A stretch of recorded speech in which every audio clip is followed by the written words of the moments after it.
you guys had been making your way back to Jahaka to talk to your dwarven compatriots and bosses who had hired you to solve that issue with their adamantine mine.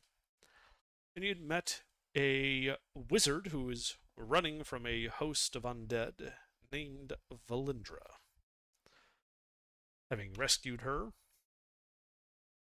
she gave you some information. Apparently, has a grudge against a certain warlord in the region named Ras Nisi, and offered to teleport you all to Novozan so she could, raise her army and you could continue your quest for, the lost city of Wheeze.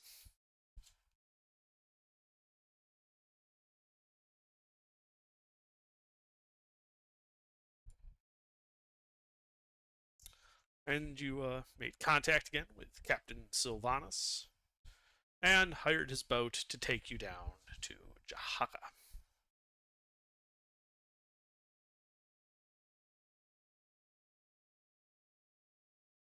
Now, it's a 6-day journey as he threads his ways down along the coast among the Kitcher's teeth. Now, the first, 2 days of that pass relatively nicely.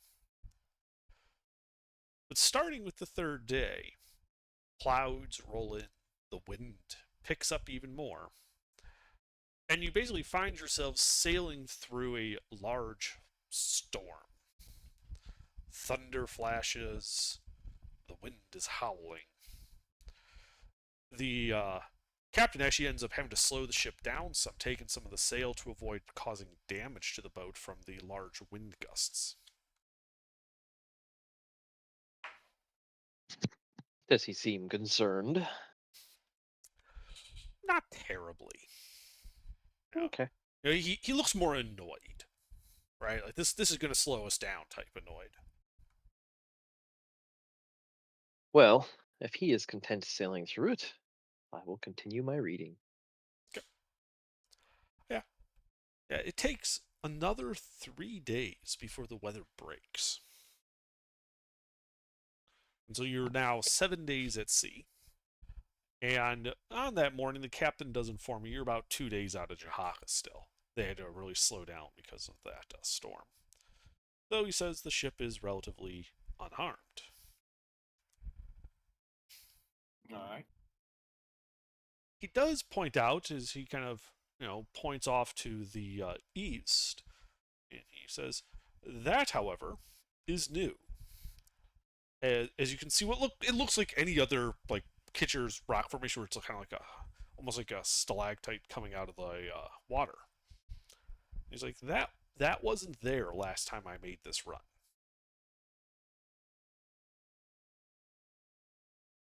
And how long ago was that? 2 months ago. Doesn't seem.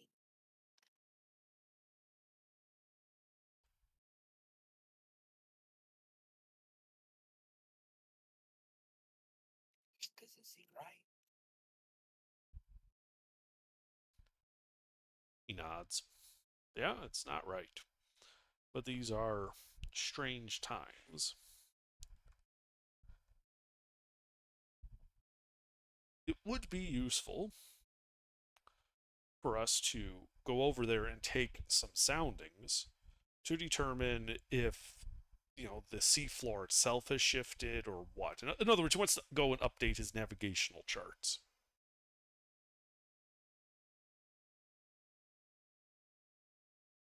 All right. Yeah, he says it'll only delay us about a half day.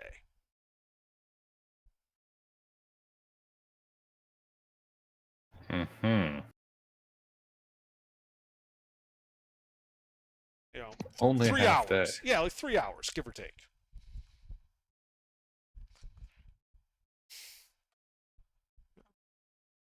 It could be fun. Let's go. All right. What's the worst that could happen? We all die. Don't Horribly. don't answer it.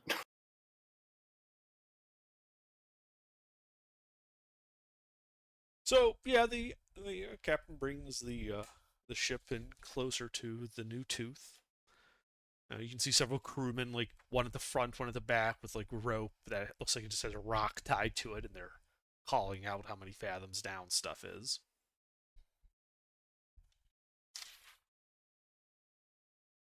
The ship on the crew. Yeah, and it's about an hour into this tour, and you guys, I assume you're all out on deck.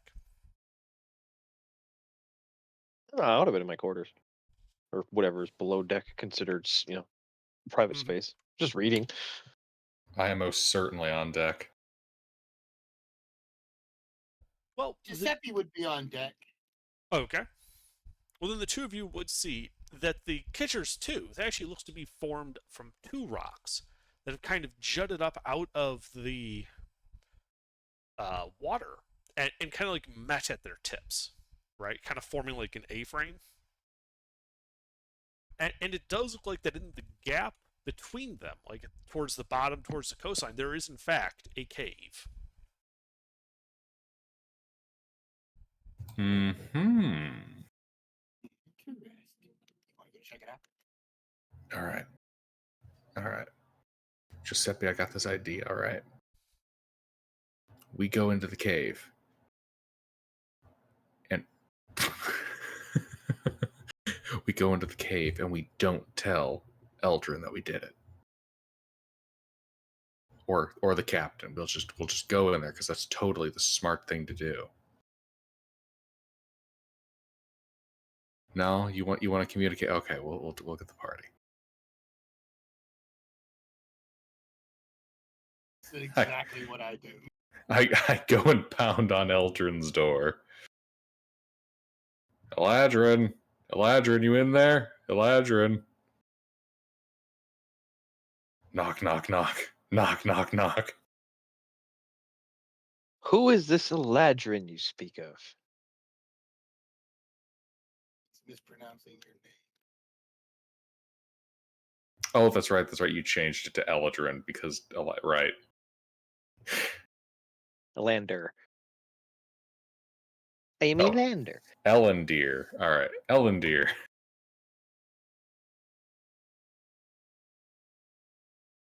There's I mean, a cave. it's Come check it out. literally letter for letter pronunciation. Elander.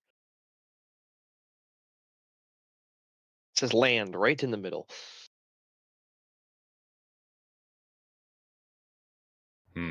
Well, come on. We got a cave here. Hmm.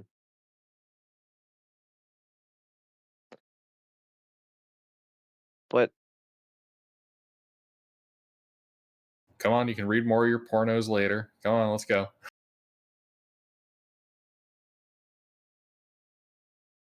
the Queen's scandal is not porn. Definitely sounds like porn. Come on. It was porn that have an age restriction on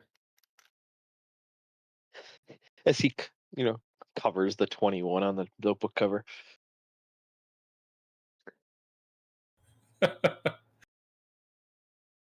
All right, fine.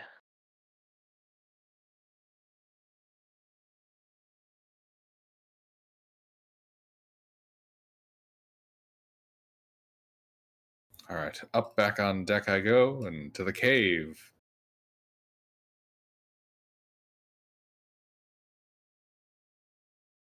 Okay. Yeah, so the captain just gives you that same longboat you took to the last time you encountered the last time was a wreck, but this time it's a cave. Same longboat. The seas are actually fairly calm. The sun's burning above head because there's not this after the storm there's like no clouds in the sky, and you're easily able to make your way over. As the boat kind of hits the tooth, what looked like was hard rock makes a wet kind of splat sound as it reveals itself to be actually like the ground between the two stalactites forming the cave is actually just like wet clay.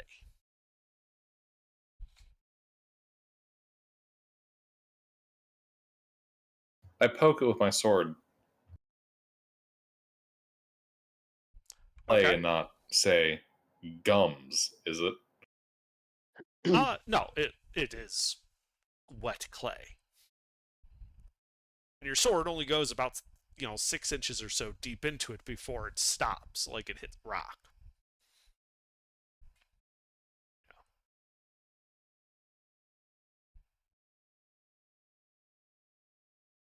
Alrighty.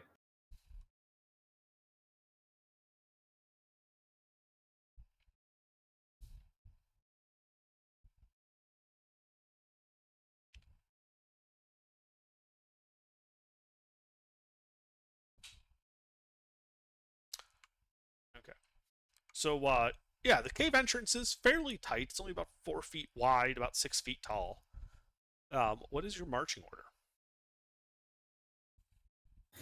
Presumably Hebron first. Yeah, a bit high. So it's Hebron, I'm still- Giuseppe, then Alandir? Yeah, I'm still on the boat changing my shoes. I had my nice shoes on. I gotta put my grubby shoes on. Man, never thought I'd see someone so bad at tying their shoes. It's like a 4-year-old. Well, I'm not having an issue with tying my shoes. I just expect the clay. I don't want to get my good shoes, dirty.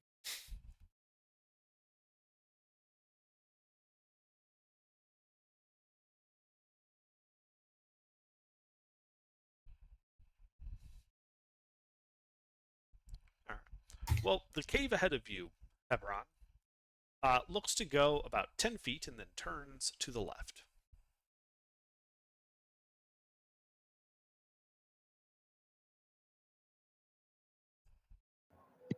One moment. Hold on. What the heck is that? I mean, it looks like a cave that turns.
My apologies. Things got a little exciting in the neighborhood here.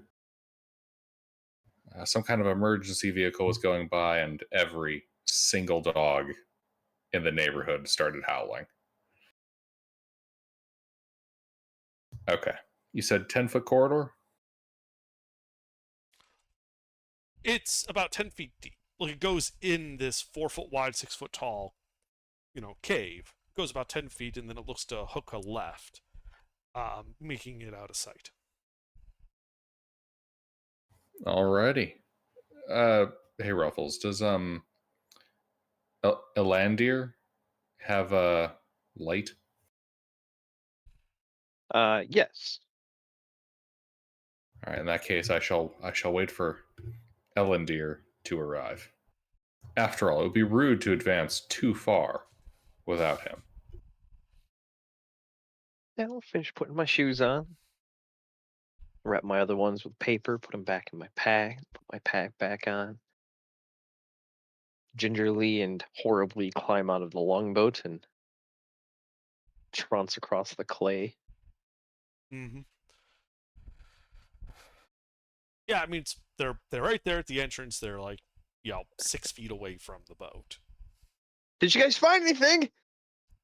No, can you cast light on my sword?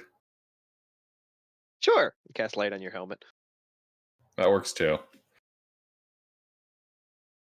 I missed. Sorry about that.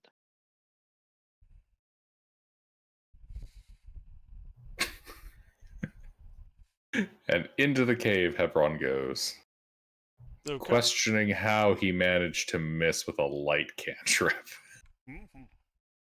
So you go in. You follow that left. Your feet just each step just being like, you know, that wet schlocking sound as you like walk through deep mud. And immediately after a turn to the left, you can see that the cave looks like it opens up into a chamber. And this chamber appears to be about 8 feet wide and about 10 feet across. So it's 10 feet of depth, like away from you, 8 feet left, right. The same silty clay kind of makes up the floor, and close enough that you almost tripped on it, like right in front of you, is what you at first think is like a log of driftwood. Except that it is almost like a perfect cylinder, and it appears to have writing on it.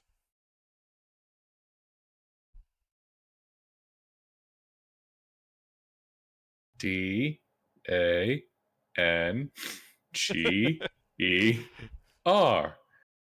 Danger.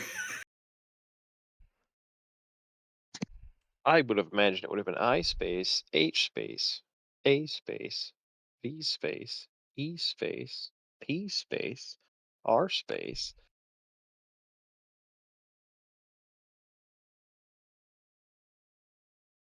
Well, that's just inefficient. And it's all caps too. What kind of writing is on here, Hunter? Do you understand Dwarvish? I do. So this appears to be Dwarvish writing, and it kind of takes you a minute, because it looks like all of the writing is mirrored.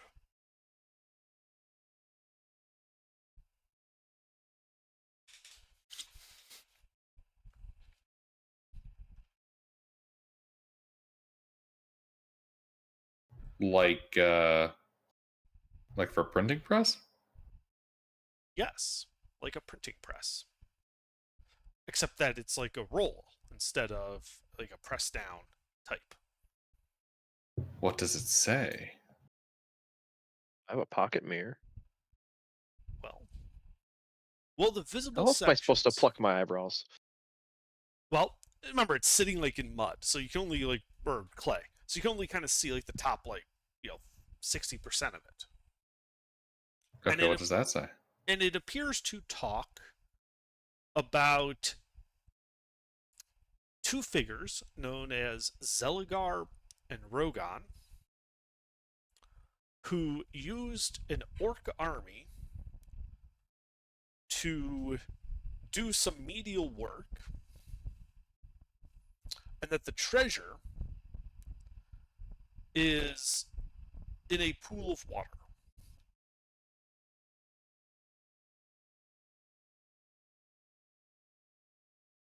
Hold on. Dwarves using an army of orcs to perform menial work. Yes, commonly referred to as slavery. That doesn't make sense. Orcs can't build things. Orcs can't Depends even on the dig orc. holes. Clearly, this is some kind of fantasy, some kind of fairy tale. I'll pull this out of the mud.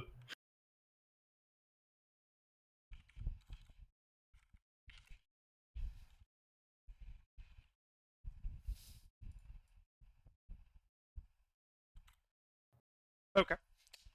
So you pull it out of the mud, and you can actually see that it's actually clay, right? So it's not quite as liquidy as mud. And you can actually see that the impression it left in the clay, in the divot that it had been resting in, is actually fully readable as like normal Dwarvish.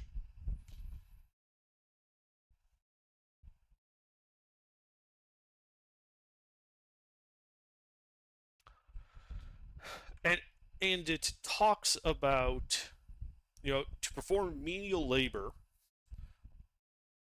to hide under the water their secrets, and treasures, which are which you can then realize that the grammar then, because it's dwarvish, would have switched and would be the treasure, which are hidden in a pool of water.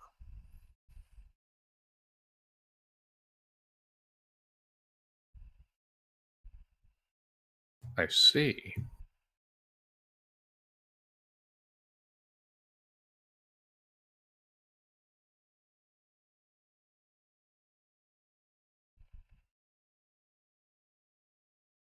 Well, put that in the pocket and keep walking. In your pocket. I think you misunderstand. This roller, which is made out of carved wood, is about like 6 inches. Sorry, about 10 inches in diameter and about 3 feet long. Oh, okay. In that case, I'll just put that in my pants leg. Okay. There's plenty of space. Mhm. I don't know. We'll put it back on the longboat or something.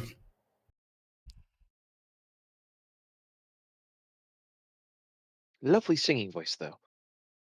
Okay. So you're turning to go back? Yeah. Okay. So yeah, you go back to the longboat, going down that tunnel. You turn to the right to head back outside, and it's not there.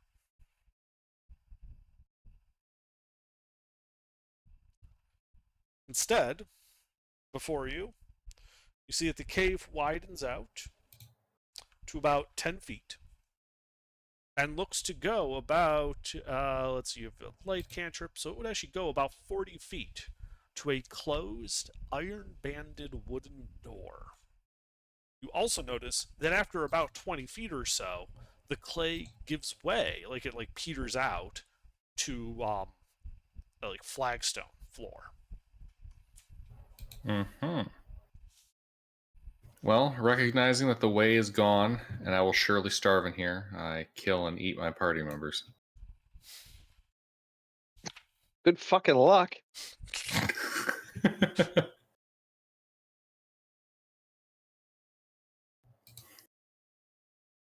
Yes, Right. the fighter goes toe to toe with the cleric and the fucking whatever the fuck Giuseppe is. Palidrogue. Palidrogue. Palindrome. Rogadin? Rogadin. Rogan. I like that. Rogan. Rogan. Rogan.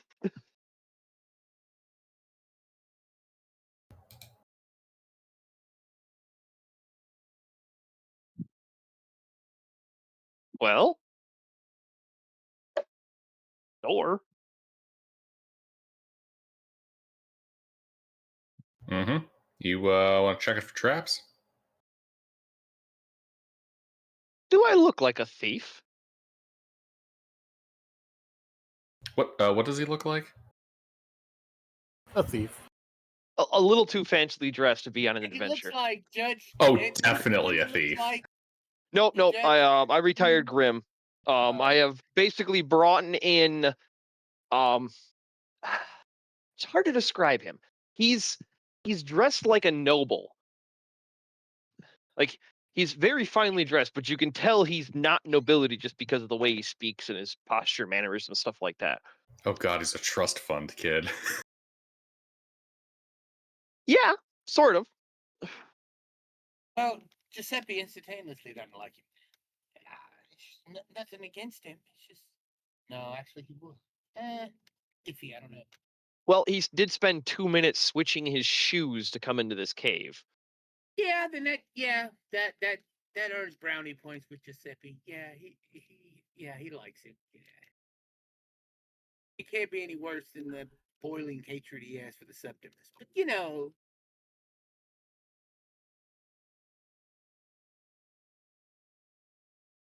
Why do I adventure with you again? Because he saved you like that one time, and that's the only time. And it was actually an accident. He didn't mean to save you. no, I've saved him a couple of times that on purpose. But yeah, I'm not investigation. Ah, okay. Yeah, I'm In that perception. case, on to the checking the door. Yeah. Oh, okay. Like I don't have thieves' tools or anything. Like he's I a do. trickery domain cleric, but I mean, Hold my on, hold on. If investigation isn't but he's- +3. he's though. built Gilbert, he's built as a charlatan. He's a face. gotcha. He's the guy that will charm his way into any conversation. I have a persuasion of 9. Gotcha. Cool.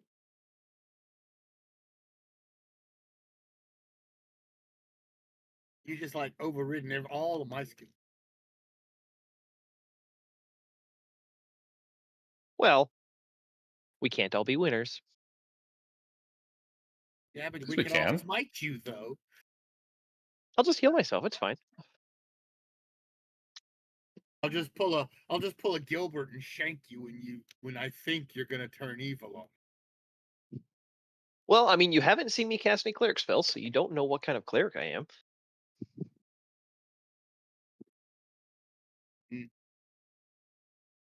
All right. So what Anyway, are we doing door. now? Door. I check door. All right. Okay. Give me an investigation check then. Would I have advantage using my thieves tools? No, those are for like picking locks and disarming traps. Crap. Yeah. All right, let's see how much the universe hates.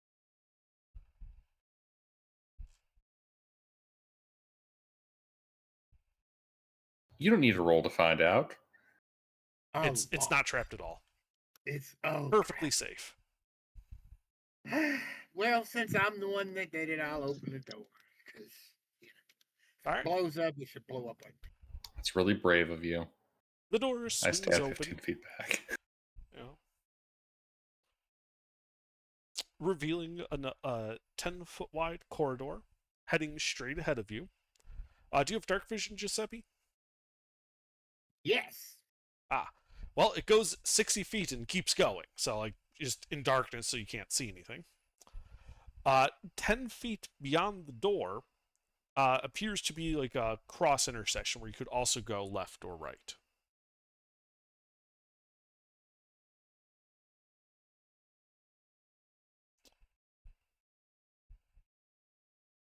All right, which way do we go?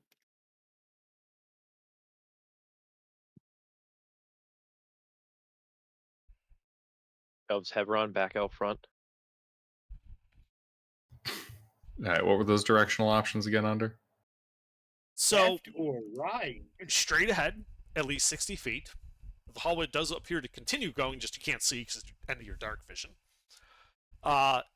But before you get that far, 10 feet past the door is a cross intersection where you could also, instead of going straight, you could also turn left or right. Gotcha. I will advance up to the cross intersection and then look both ways before crossing. All right. So you get up to that first intersection, you look left and right, and they appear to be just like 10-foot deep alcoves that are like immediate dead ends.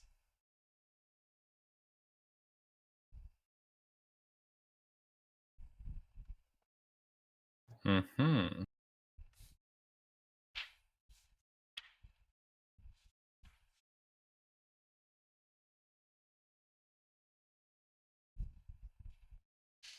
I'll check out those dead ends for secret passages. Okay. And make an investigation check.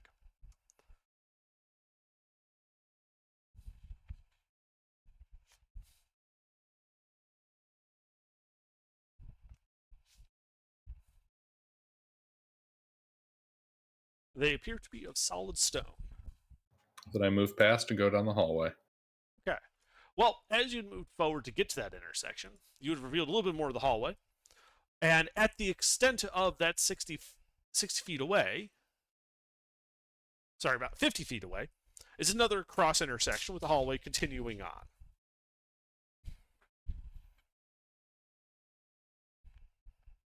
Mm-hmm. So you're A going to that long intersection. hallway full of dead ends. Yeah. Okay. So, yeah, as you get up there, you can see left and right another 10-foot deep alcove, empty. And then you can also see ahead of you, 10, 20, 30, 40 feet to another cross. But this time you can see the base of what looks to be like feet, like armored feet, but of stone, kind of standing, facing the hallway center. So that cross intersection is 40 feet ahead of you. You can see, because how far does your light go? It's 20 and 20, right? I believe so, 20. yes. Okay. He has So perfect light vision. yeah, and now the rest of you can see, not him, but the rest of you got 6 feet of dark vision, can see ahead of him a bit that the hallway goes another 10 feet to what looks to be like a small step up to another cross intersection with dead bodies in the middle of it.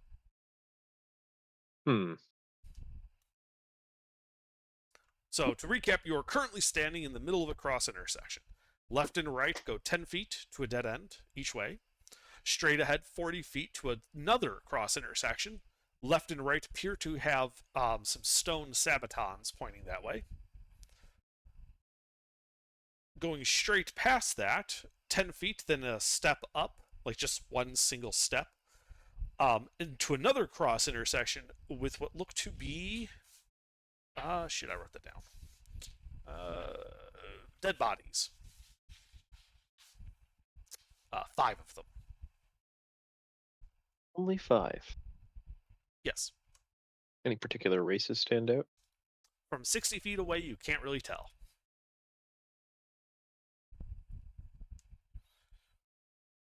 Well, I mean, are they big peoples? Are they small peoples? 4 of them appear to be medium size, 1 appears to be small size. Bunch of dwarves picking on a gnome.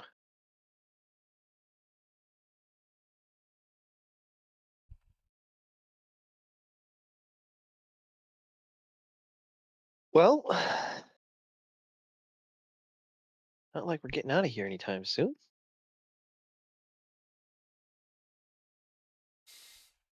Yeah, onward. Okay. So you walk onward.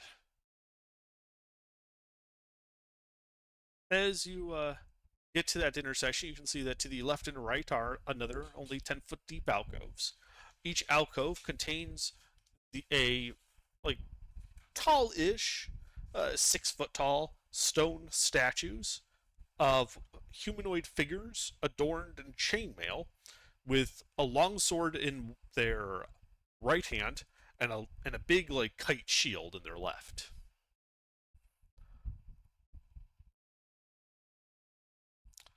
And as you get close, mouths form on the surface of the shields. And in a loud voice, you hear, "Who dares enter this place and intrude upon the sanctuary of its inhabitant?"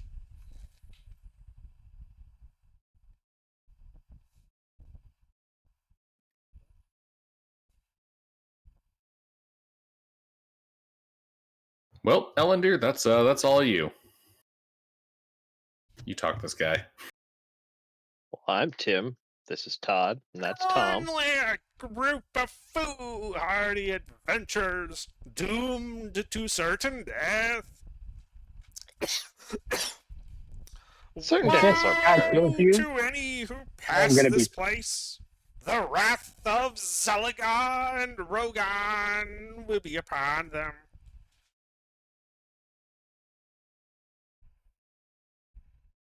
Sounds like Kermit the Frog. Hi-ho! God. You know, Miss Piggy is the reason I don't like the taste of bacon. God.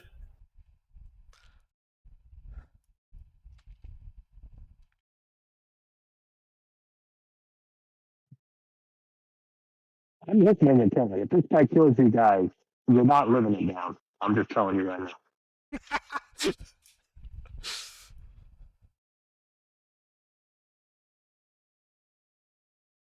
All right, what's in Is the it a immediately? flump? No, it's a shield with a mouth on it. I hope it was a flump. Shield with a mouth on it? That means it's an enchanted magical shield. I want. Did you Let's miss beat the this- first part of the description? I think he Okay. did. I think I did. So you had approached a cross intersection, and to your left and right were actually alcoves that held a 6-foot tall stone statue of a humanoid figure in chainmail, wielding a long sword in its right hand and a kite shield in its left. The surface of the kite shield at first appeared plain, but as you approached, an animated mouth formed on the stone shield and then gave you that speech. Oh. Does the statue It's a- have a helmet, head on it? It does. What was it, her head? Okay.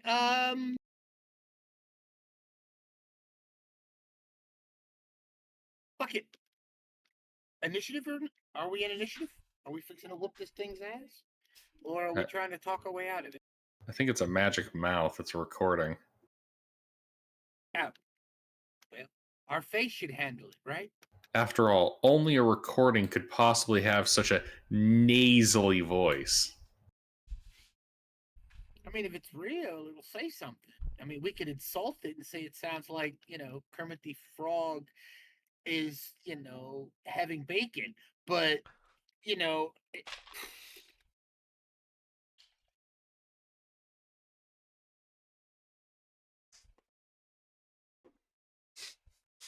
no response from the monster. Exactly. Yeah, sitting there insulting it while discussing with your party has no response from the statues.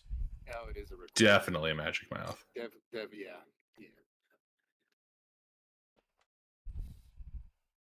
So who wants to go by the statue first and see?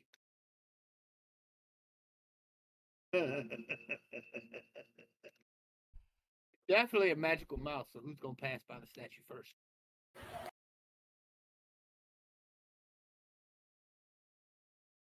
Probably our face should. Why? Yeah. So you can why? dip. It's So a you can magic mouth. diplomat whoever we meet.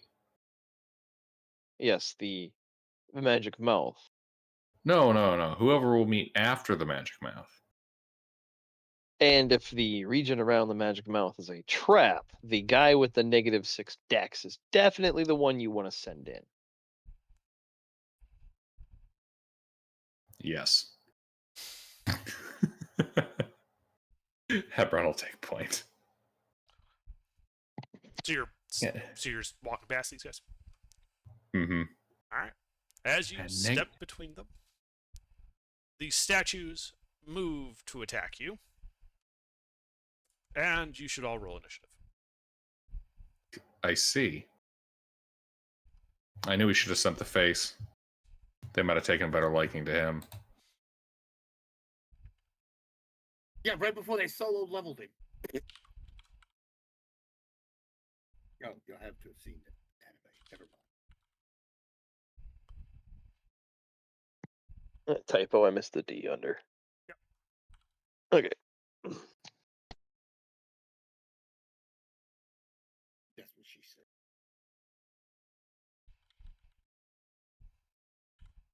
And give me just a second. I'm gonna switch over to my phone.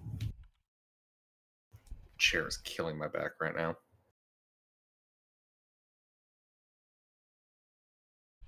Okay. Giuseppe, do you think that prevents surprise? Let me look. Hold 1 second. Is he within 30 feet of me? Yes. Well, Grim gave me the dagger, so. Ah, that's right. I forgot you And had I that. have the alert feed. Yeah, and I have the alert feed. Ah, excellent. Well, the statues have come alive and appear to be trying to hack at Hebron. What do you do?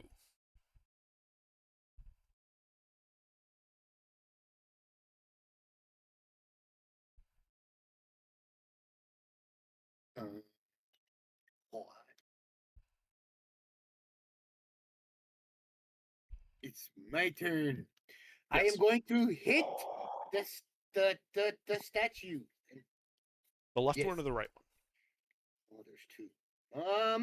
Let's start with the left one. Okay. And what are you hitting it with? I'm gonna hit it with. I'm gonna run in and hit it with my magical dagger. Okay. Wait. Question. Mhm. Is any of them in? Which one is Hebron in melee with? Technically in. both. They like animated and took a step forward, and then initiative. Okay. So, all right, good. So, Oh, I'll that does hit actually change my initiative position. I forgot I have advantage. Hmm. So I'll move into the one on the left then, and that's the one I'll stab. Who rolled a hit?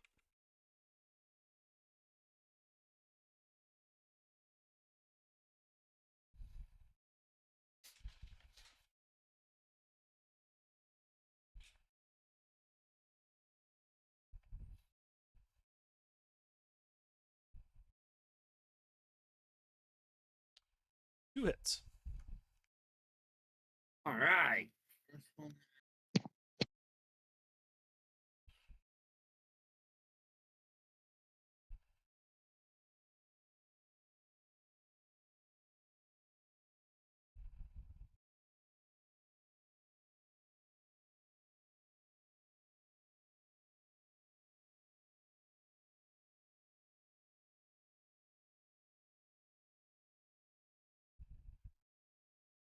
Is this a fiend or an undead? No, it's a construct.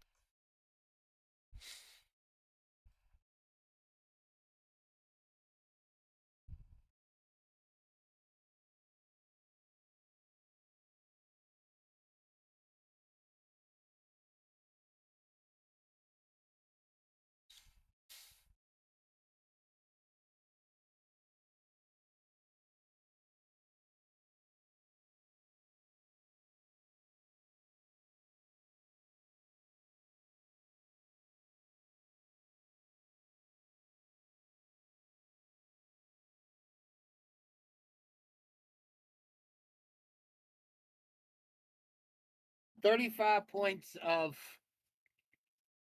radiant magical piercing. Okay. So yeah, you stab him, and you notice that the piercing damage doesn't appear to be particularly effective. And then there's the flash of radiant light, and the statue is just blown to bits. Actually, I shanked him twice. I just walked up. Mm-hmm. Yep. And he exploded. Yep. Anything else? That's it.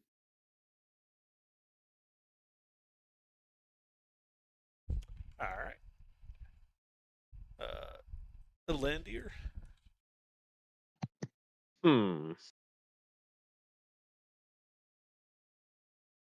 Well,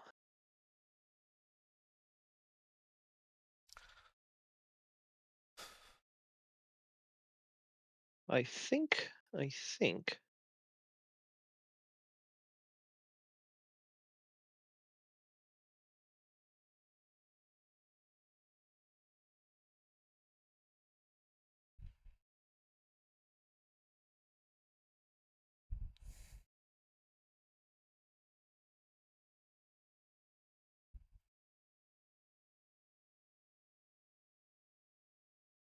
Um, hmm. I'll just do Sacred Flame. I don't want to waste spell slots on this shit. All right. Oh, deck save. DC 15. It failed. Woo. Big radiant damage. Yeah. As you scorch the stone on him. Anything else? Nope, that's it for me. All right. Hebron.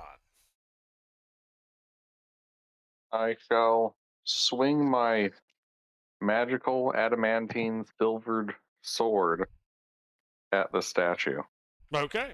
Roll to hit.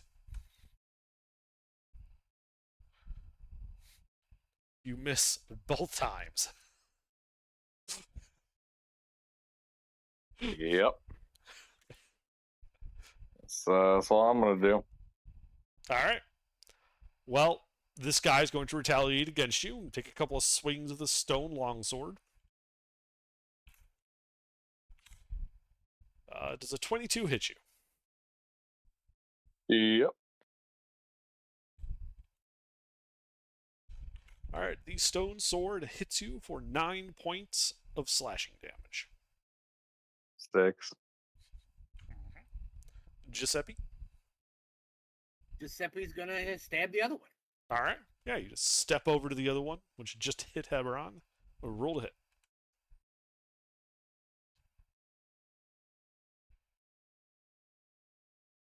Two hits.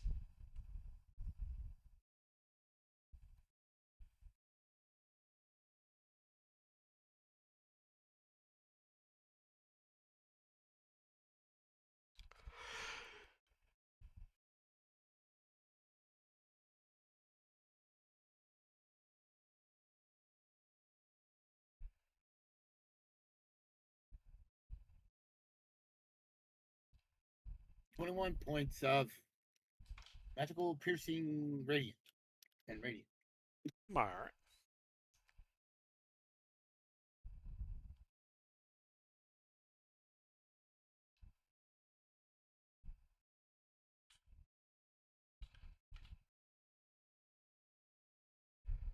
All right, yeah. So you stab it with your dagger, and the dagger itself again does not appear to be particularly effective against it. But then the pulses of radiant light go off, and this one doesn't quite explode like the last one did. This one more crumples into a couple of big pieces and ceases to move. You think you didn't quite overkill this one as much as the last one, Ah, cool. but they are both deceased, and you are out of your initiative. And that, gentlemen, is how it's done.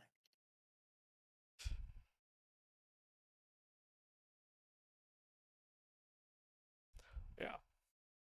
So before you, you can see, a step up to a intersection, kind of scattered around the inside that intersection's floor are 5 dead bodies, 4 of which appear to be medium-sized humanoids, and a small-sized humanoid. 1 small-sized humanoid. Past that intersection, heading, let's call it north, is a 10-foot section of hallway with 2 doors, one to the left, one to the right. It then goes immediately to a 3-way intersection where you could keep going straight or turn left. But if you do keep going straight, that goes to another T intersection, which you could go straight or turn right, and then continues as far as your light and dark vision goes north.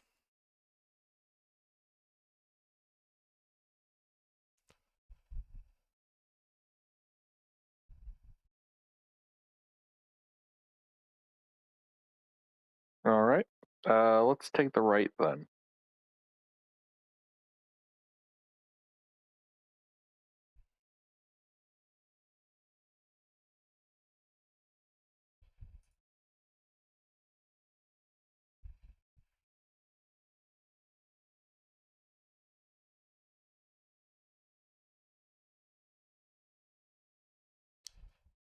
Okay, so you just step over the dead bodies and turn to the right.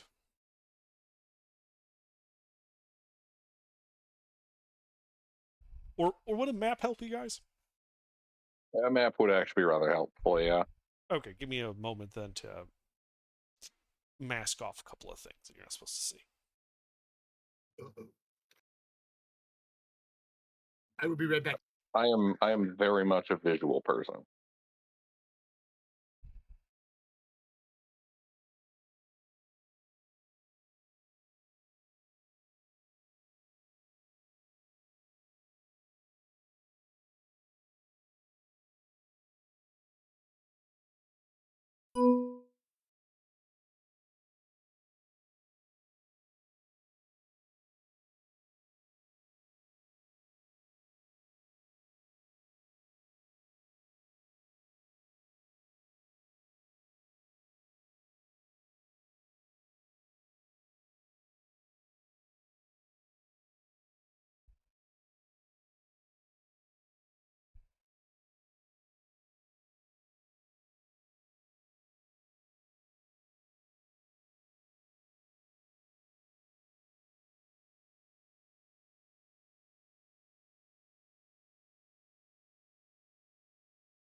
I have returned.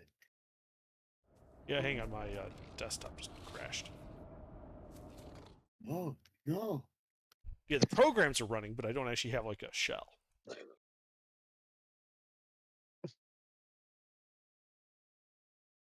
Other than that, great operating system.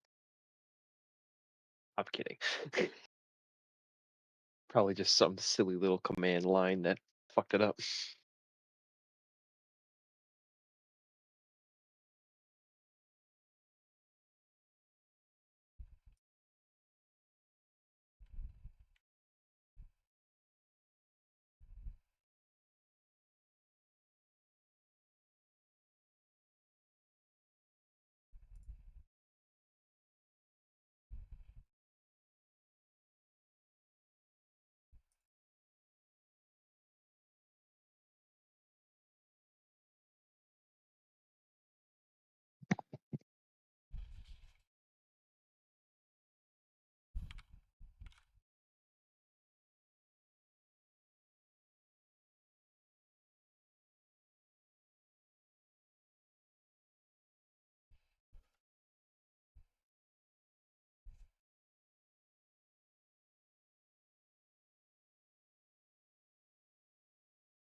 I've made it work.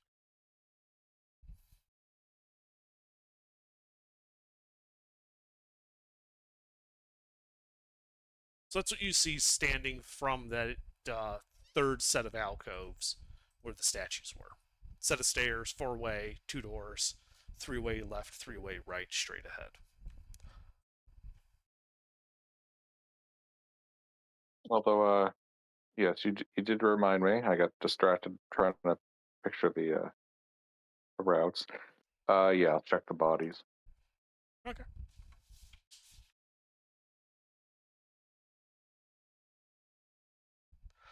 So yeah, as you examine the bodies, it's very clear that these people died in combat. Why don't you go ahead and give me an investigation check till that would tell me how much detail you guys get.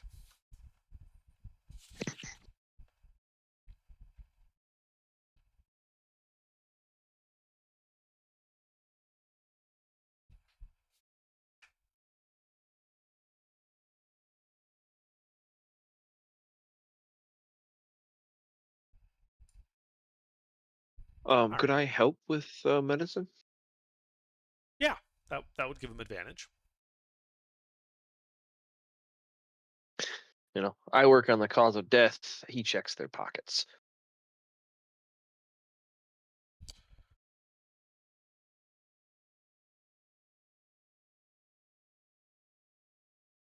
I mean, medicine is expensive.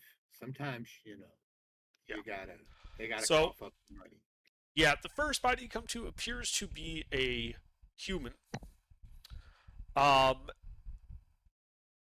Kind of grasped in his decaying, hand is a broken sword, sheared off about 8 inches above the pommel. The body appears to have been stripped of any armor. And as you kind of give it a quick once over, you do notice, however, that it does have a belt pouch. The second figure is also human, and she appears to be wearing robes. The cause of death is, a very obvious sword sticking out of her back, kind of pinning her to the ground.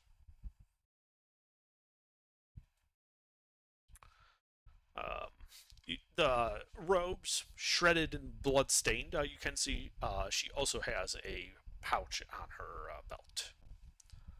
The third body, the small one, appears to be, in fact, a dwarf. In his right hand, he still clutches his warhammer. It appears that he kind of had crawled, wounded to this point, since a trail of long, dried blood leads back to the steps.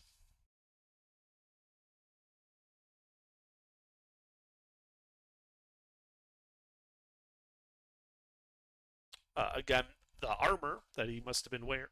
You guys hear me?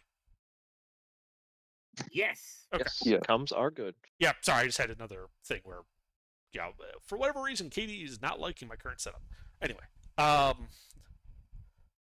the dwarf. So, yeah, the armor again has been stripped from the body, though it still appears to be wearing a metal helmet on its head. The helmet, however, looks like it's stuck on because you can see this very clearly large dent rent into it, which kind of looks like it fixed it through his skull. The other two figures are a human man and woman, both naked.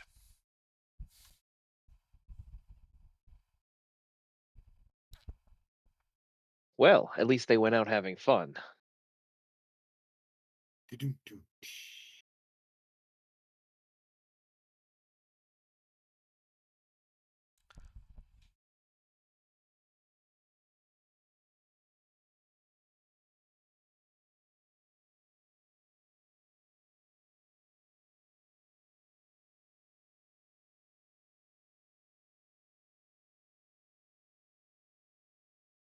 Anything else noteworthy about them?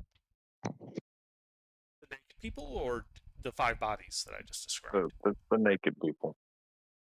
No. I mean, I suppose the only other thing that might be of any interest is that they appear to be well fit, right? Like these were people who had like muscles. How old do the bodies look? Your What's the medicine rate of check decay? would indicate that it's probably a few months to a year old.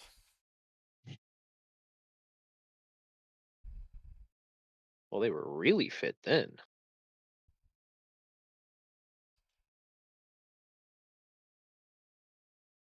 How did it look like the battle went? Like, how rapid? Like, can I tell as a fighter how rapidly they fell? The state of the battle based on the route of the route. Not really, no.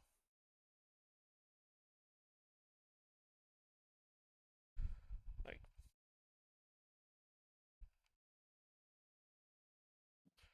All right. In that case, I'll say some funerary rites for each of the bodies.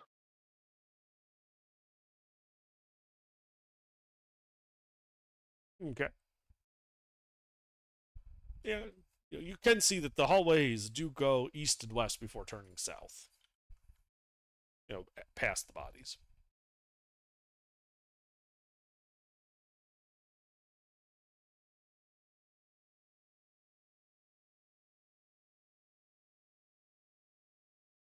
And they're physically in the intersection?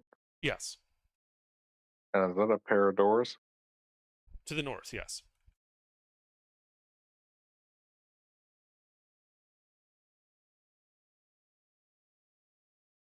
All right, I'll head up to the door on the right.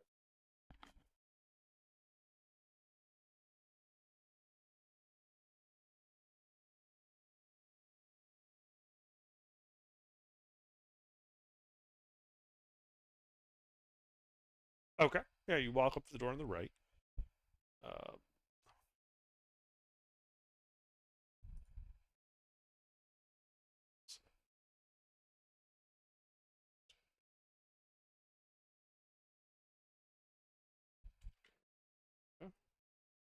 yeah, like the entrance door, it appears to be a heavy wooden door banded with iron.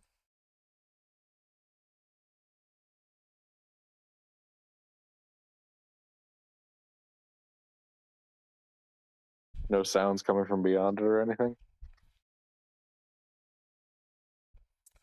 Make a perception check.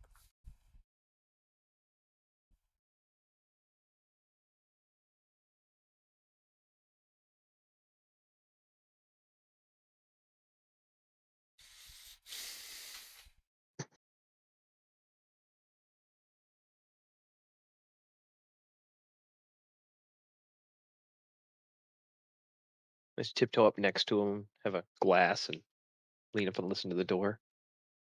Then loudly say, "What are we listening for?" But you can also make a perception check if you want. Does my cup give me advantage? No. You also do not hear anything.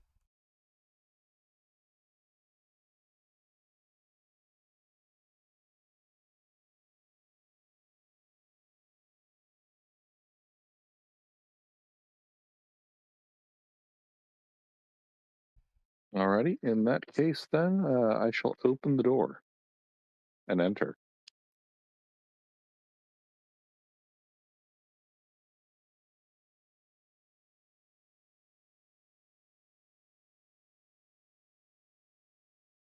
All right.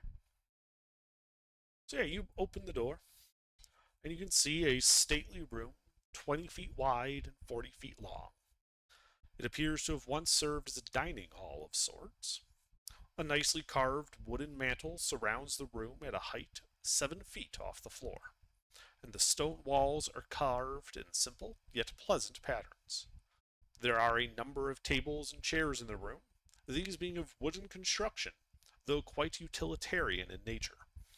A pale green mold lightly covers many of the wooden surfaces, and the entire room has a musty, mildewy scent to it.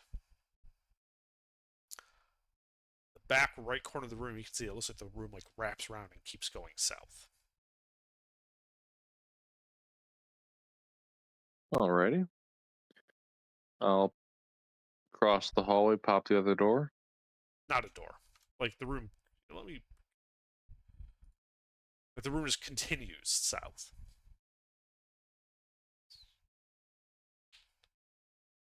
Right. I'm saying when we go back into the hall, cross it, and open the door on the left.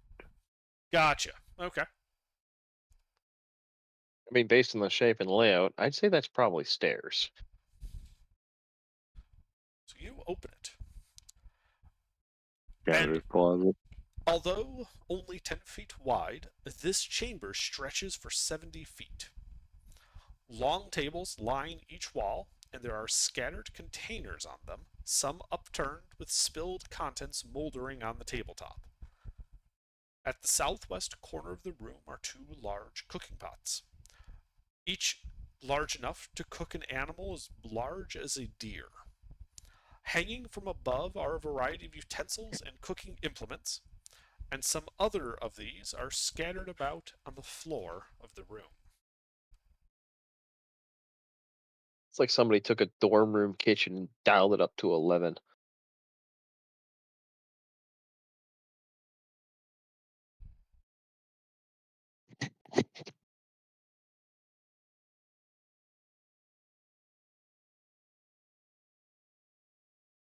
Most bizarre indeed.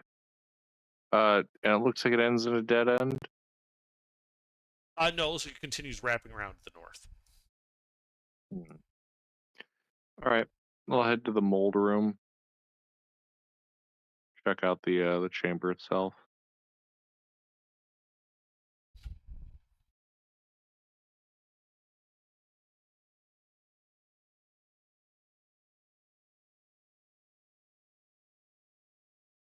Okay.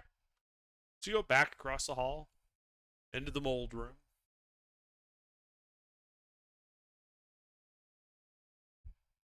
And yeah, as you get to that back corner, you can see that the room, at this point only 10 feet wide, continues to the south 20 feet to a closed wooden door.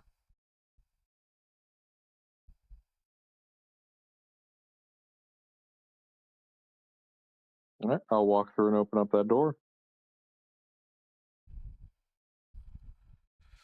All right. So this 20 by 40 foot hall has several earthenware tankard mugs hanging from a row of hooks high along one wall. Numerous unadorned pegs are also present. A long wooden bench is attached to the wall and is along each side of the room facing the center. The centerpiece of the room is a full-sized carved statue of a nude human female, beckoning with arms out in a very alluring pose. An ale keg um, rests in one corner.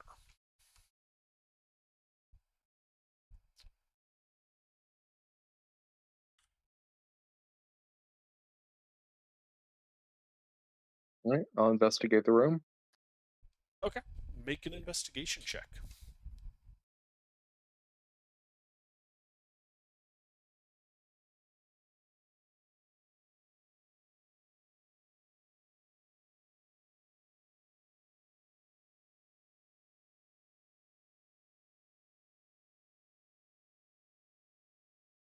Yeah, so you start poking around.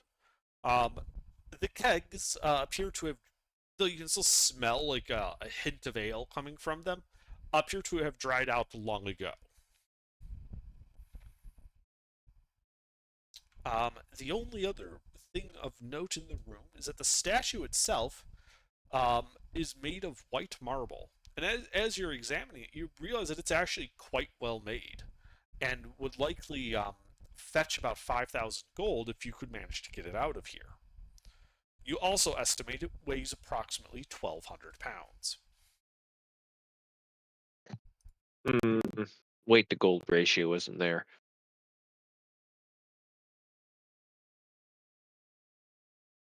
I feel like the taking of the statue out of the dungeon isn't to sell it, it's to have it. I mean, what do you want to do? Stick it on the front of the boat? Use it as an anchor? Oh man, that'd really mess with some mer people. Yeah, I mean, yeah, you could stick it on the front of the boat. Now I'm good. Okay. Exactly. I don't think I can quite pick up 1,200 pounds. You sure? Or 12,000, sorry.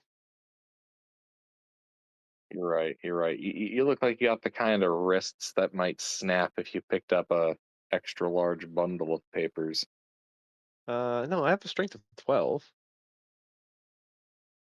Holy shit! You didn't dump. You dumped decks and not. Who the fuck are you? And what did you do with Ruffles? Well, wait till you see what else he does.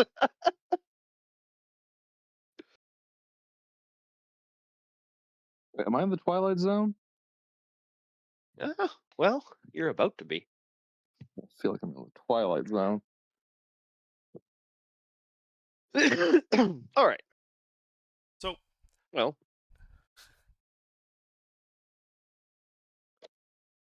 statue. Yep, statue.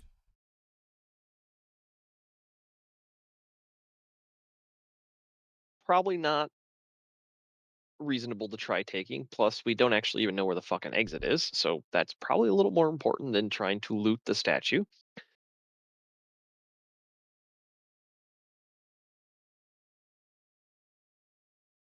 Was there any other way out of here? Well, it's funny you should mention that. So, you've done this examination of the room, and you're all looking at this really nice statue. And as you turn, having not seen anything towards the exit, you do notice then that on the eastern wall, to the right of the actual door, you notice that part of that wall appears to be off kilter, as if part of the wall is at a slight angle from the rest of it. I go poke it. So you go poke the door, which then lays flat, so the whole wall is now flat. There's a clicking sound, and the door rapidly swings towards you, Alandir, and I need a dex save from you. Sure. Because I'm definitely good at those. 1 second, I was just my dog poked me. I'm letting her out. Well, let's assume the door smacks me.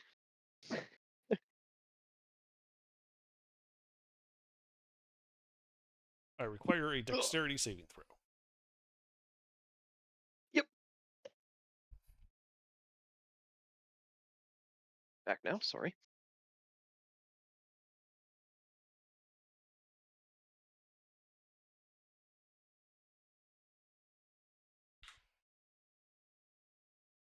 That's a -2.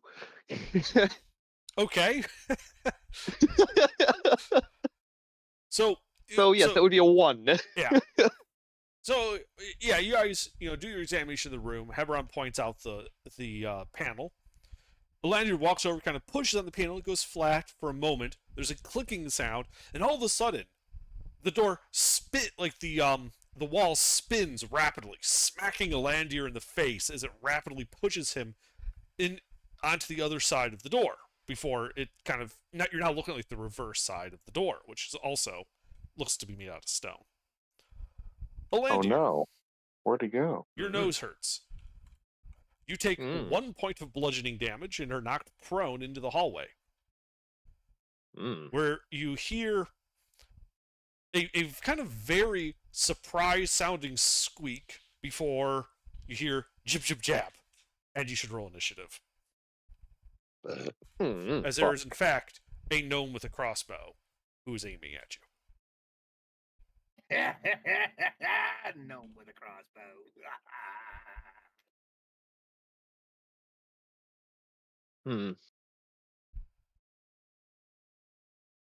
Despite the absurdity, I'm not surprised. Of course not. You expect the absurd here. It is the dungeon of Kermit the Frog, after all.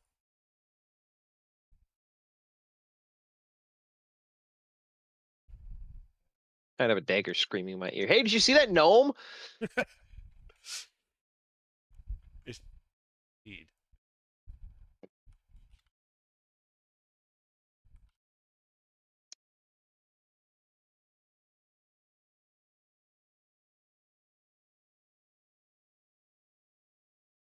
Mister, you gonna play?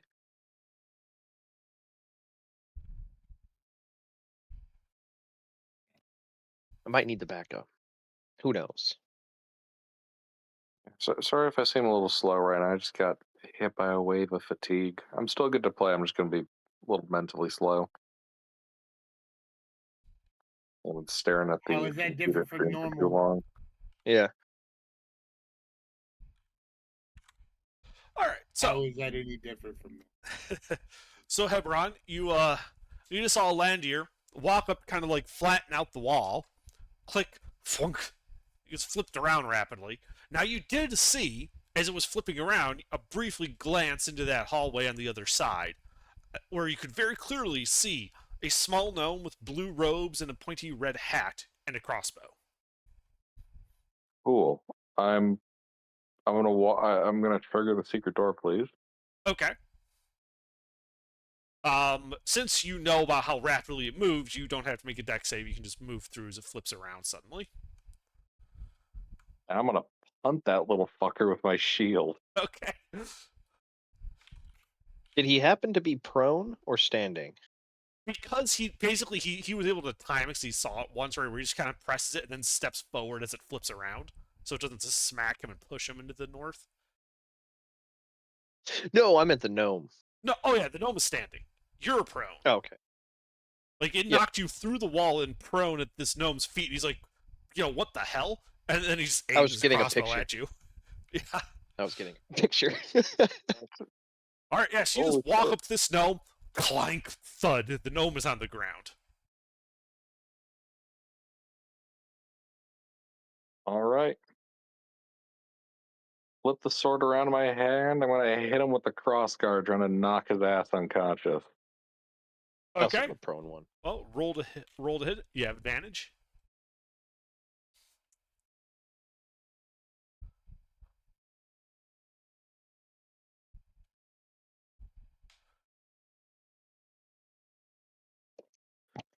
Is it undead? No, it is not. Who hits? Fucking tease.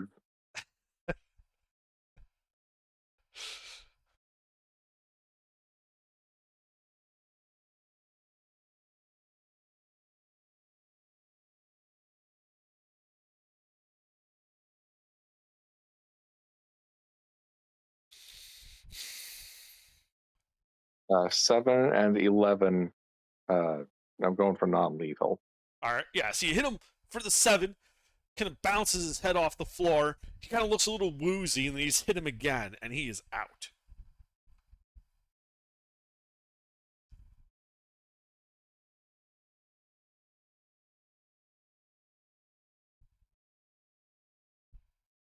Brilliant distraction. Now we can ask him where we are. I think then we can say that you are out of initiative. The gnome is clearly unconscious on the floor of this hallway.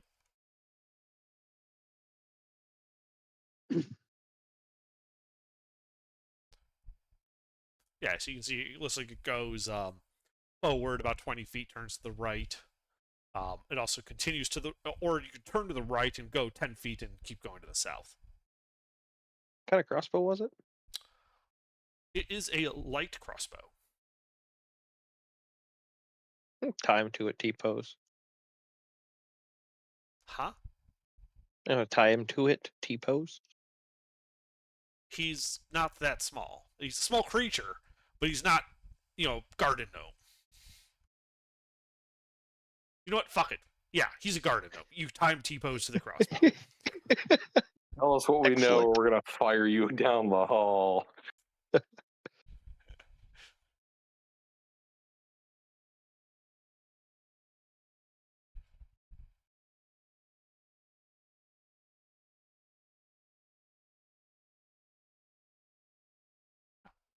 El Giuseppe? Yes. Shall we interrogate him?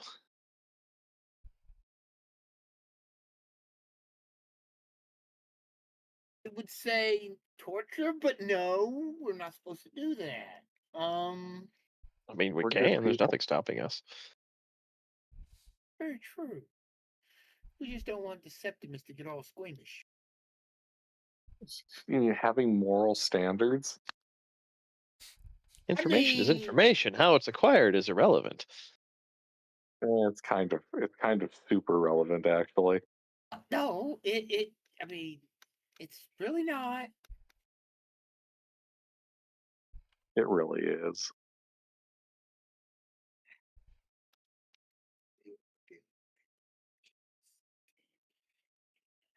Lindar puts the rag and the water skin back in his pack. Fine.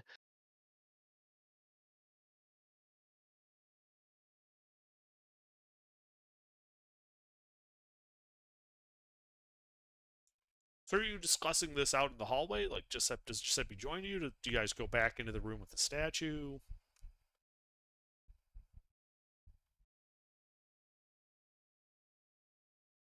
Zeberon shit show. Okay, let's go back to the room with the statue. Okay. Yeah, now that you know that the secret door is there and how it works, you're easily able to all of you pass through it without a problem.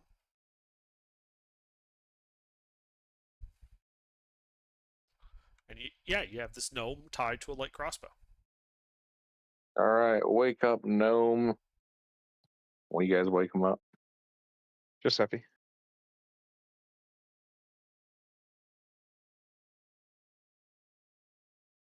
Sure? How do you want me to do that? I mean, Do you have lay on hands? The cheapest well, fucking yeah. healing. You just need 1 point Yeah. of lay on hands versus me using Yeah. a spell slot. Okay, fine. I walk over and thump him upside the head and heal him for 1. Okay. Hey, wake up! Dealing 1 damage. Waking him up. Hey, wake up! Yeah. Advanced torture He technique. wakes up. kind of struggles a bit. Jip, jip, jip. Do any of you speak Gnomish? Yep. Okay. Yeah. So he wakes up and kind of looks around. And he says in Gnomish, "Who the hell are you?" Who the hell are you? I asked first. You're tied up. He narrows his eyes at you. You win this round. Giuseppe laughs. I like him already. Maybe we won't skin him. I'm 7. All right. What happened to 1 through 6? You see him close his like right fist and then kind of like open it suddenly while mouthing. They exploded? Yep. But When not did that me. happen? Not 7. Into confetti or into Skittles? You might want to ask what happened to 9. Well, Well, 7, 8, 9.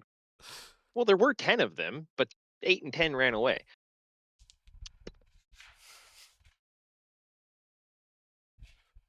Anyway, I also would imagine it'd be sprinkles, not confetti or Skittles. It's candy confetti, sprinkles. Anyway, so I'll continue. All right, they exploded. You didn't. Awesome. How long ago did this happen? He kind of looks at you, kind of does like some math on his fingers. Like 6, 5 years ago ish. Time's And- weird. You've been down here that long.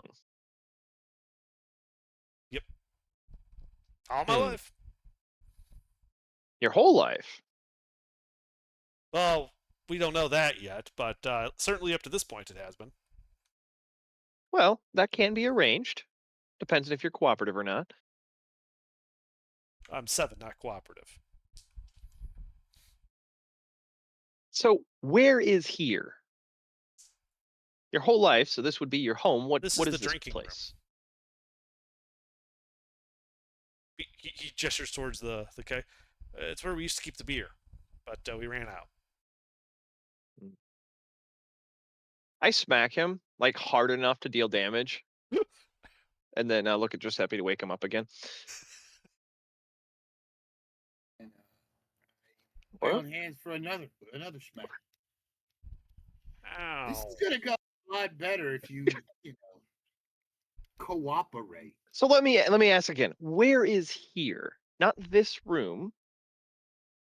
Your home. What is this place called? He looks at you like he's trying to comprehend what you're saying. You mean the dungeon's name? Yes, Why did you just say that? I Asking did. about where is here? It's Casketon. All right. Is a sort of research faction. Does that name sound familiar to me at all? Make a history check. Right.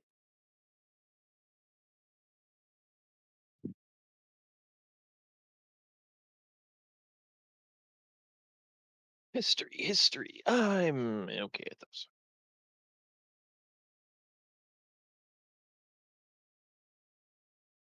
It is not. All right.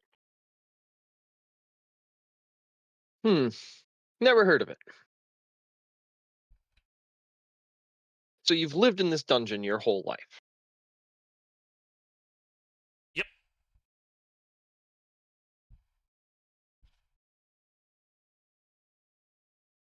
And you never wanted to leave, or you can't leave? No, you can walk out the door anytime you like, but it doesn't really go far. Yes. Well, we came.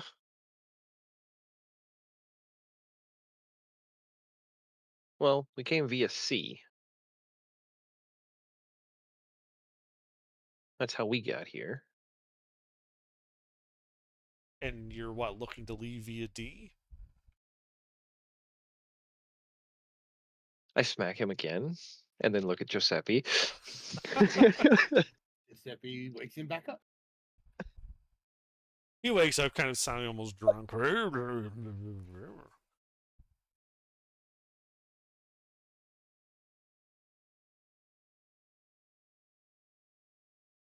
All right. Let's try this.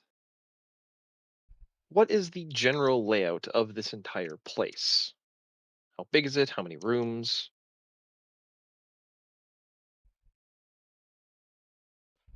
What happens if I don't tell you?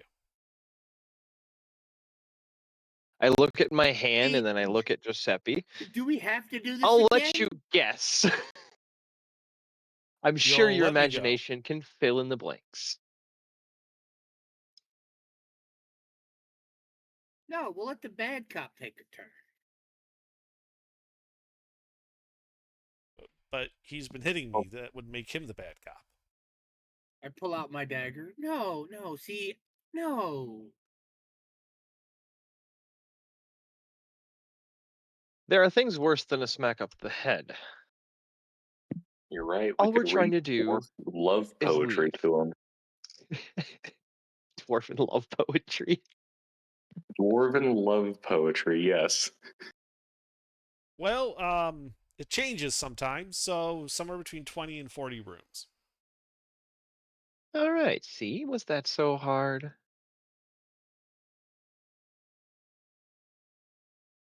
Well, not really, no. Damn, I hate when they cooperate. So, how many of you were there when you came to be?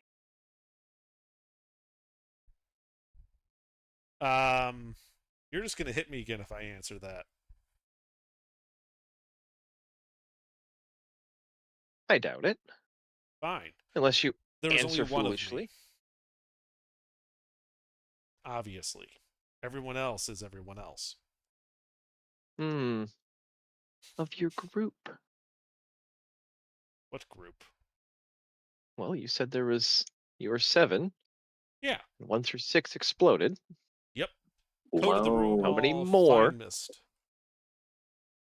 How many more were there besides the 7 of you? Wow. I left before I got blown up. I have Who no idea made how you? many he made. He made. Who is he?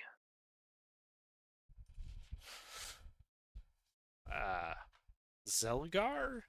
You know, the wizard who made the place? What? You got your adventurers, right? Aren't you supposed to know this? Despite the simplicity of us being adventurers, the complexity of the number of dungeons in the world is far surpassed of most knowledge. That and most people who make dungeons don't supply free literature at the entranceway. It'd really speed up the process if they did.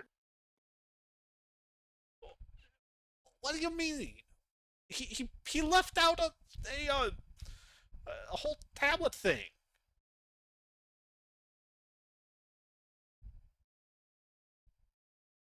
You mean the rolling pin? Yeah. Yeah, how else would you efficiently transport stuff like that? You carve it in reverse, you roll it out on clay, and there you go. And that way you don't have to carry around a heavy clay tablet everywhere. Lindar pulls out a sheet of paper. I prefer this. What the hell is that? We call it paper or parchment. It's made from the pulp of trees or plants. Weird. Anyway,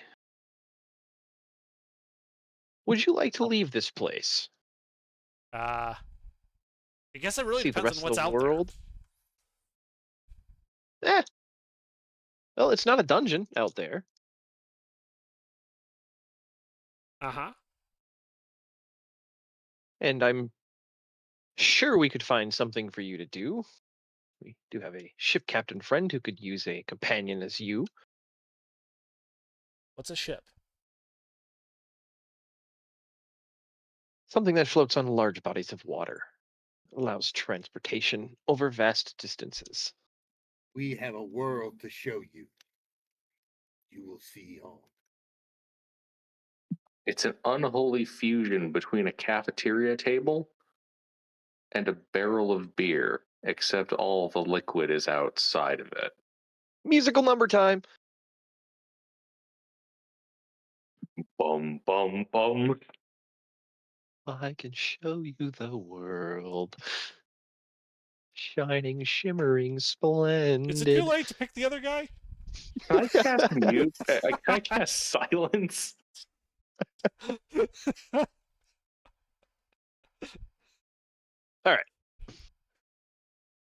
So, where exactly is this wizard? Because I would imagine if he's still here, that'd likely be the way to get to the actual exit. I don't know. Probably somewhere in his tower. Ah, there's a tower. Well, yeah. He is a wizard. Not all wizards dwell in towers. They don't? No, they literally all do. I know My at uncle's a least wizard. one wizard that dwells in a cave. Look, that's just an inverted tower laid horizontally.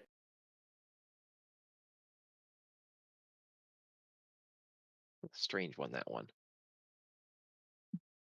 All right. 7. That's I'm me. going to cut you free, and you're going Okay. to be our guide. Sure. And we'll make sure you don't die, as long as you make sure we don't die. Making a lot of assumptions there. The first sign of And- trouble caused by you. Let me point a thumb at Giuseppe. It's his turn for the interrogation. I'm gonna step away and use the bathroom. I'll be right back. Uh-huh.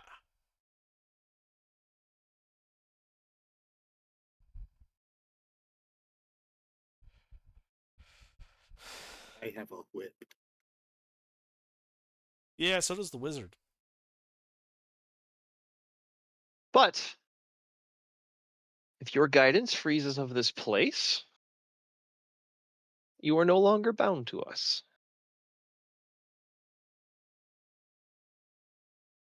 So now I'm just confused. You're talking about cutting me free, but then I'm still bound? What? Linder pulls out a noose. They're just going to keep you on a leash. Oh. Okay. Can I have my crossbow back afterwards? As long as you don't shoot me with it. Okay. Linder cuts him free. Then, puts a noose on him. And then gives him his crossbow, and he takes all of his bolts. He didn't ask for the bolts. he like holds up a hand like, oh, okay. He goes, kind of pulls out a jar from his robes. Right. Points at you, Elandir. Can't attack you. Turns to face Hebron, chucks the jar at him. The guy who's taking a shit right now. Yeah.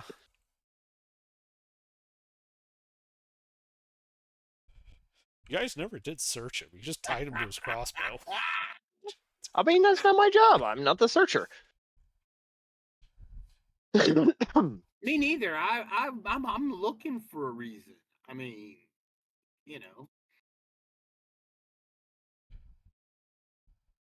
Anyone remember what Hebron's AC is?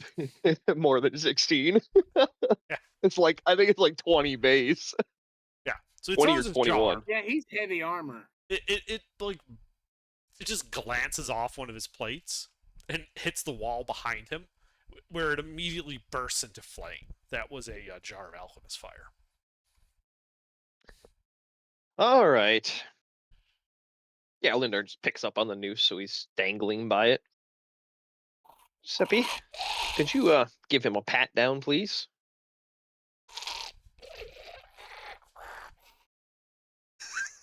I mean, okay. I start to pat him down, and I'm taking my time, Sure.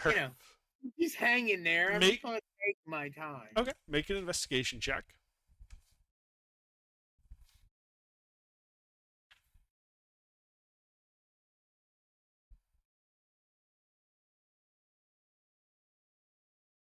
Hang on, that's in the wrong chat. Gosh darn it. Well, I'm adding things to a chat that I'm going to use for my D&D campaign. Ah, very nice.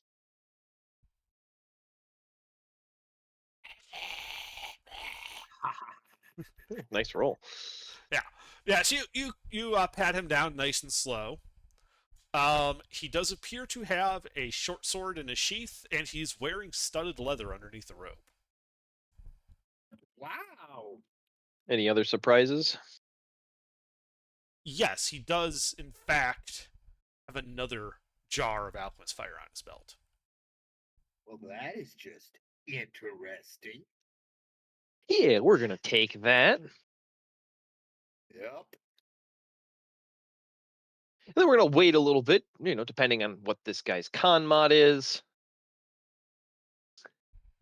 He passes out. All right. Giuseppe, if you don't mind. Ah. 1 point. Back upside the head. Okay, yeah. Yeah, he wakes up.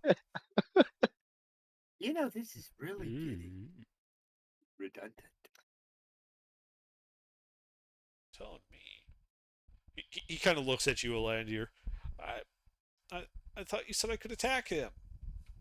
No, Yes. I did not. You said, Said you and I are quote, as long bound as I don't to- attack you. That I means I can said attack us. everybody else. I knew I liked him. You did not say us. I actually don't remember if I said us You or said not. me. All right. Well, then let me clarify. If you do not attack us,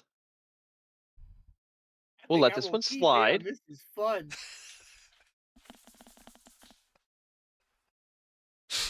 But you are at the end of your rope. And Lindor gives it a yank, literally.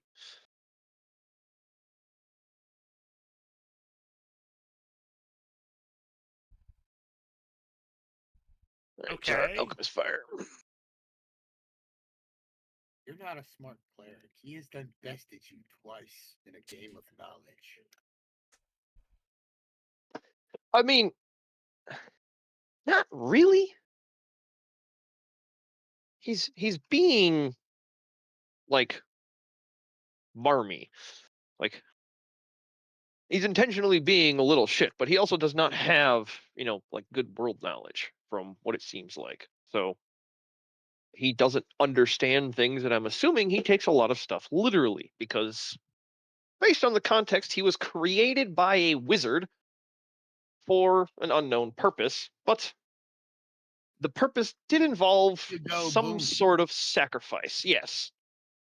So I'm being generous because he doesn't know. And if he wants to be stupid, well, he's learned 3 times what happens if he does.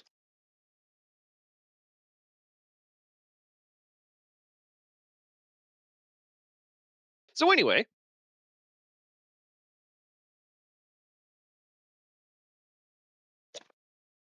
so now I will clarify the terms of our agreement and let you know if you attack any of us, he gets to do the interrogation. Once again, pointing at Giuseppe. I don't know. I'm kind of liking him. I don't think I want to hurt the little shit. What languages does Giuseppe speak? Common, Elvish, Celestial, and Infernal. Okay. I say in Celestial, the whole point is he thinks you're going to. Yeah, I know, but okay. Clearly disappointed that he has to kill his little new friend. You didn't understand me. Yeah, I did understand. I'm telling. Oh, okay. You are playing along correctly then. Yes. Yeah, I didn't know if that was in character or out of character. So yeah. Yeah, no, I'm playing along. So now, 7, would you kindly take us to the Wizard's Tower? Sure.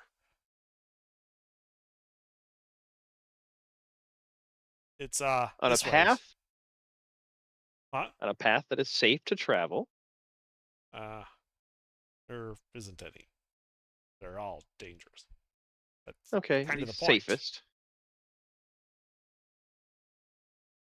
The path that you would take.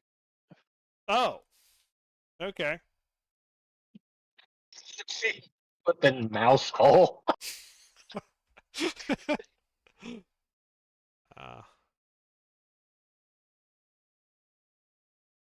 The path That we I would take. fit. So you're like putting clauses on the clauses.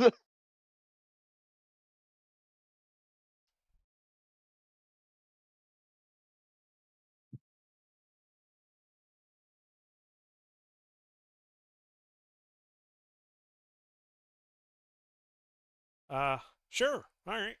I can do that. Well, lead on. Okay. He starts just walking towards the exit door that goes to that moldy dining room.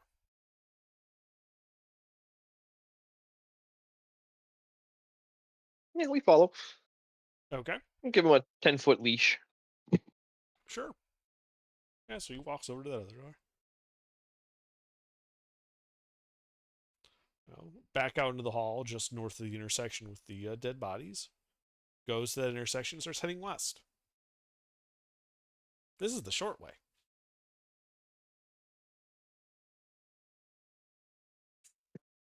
Short in height or short in distance? Distance. Yes. Okay.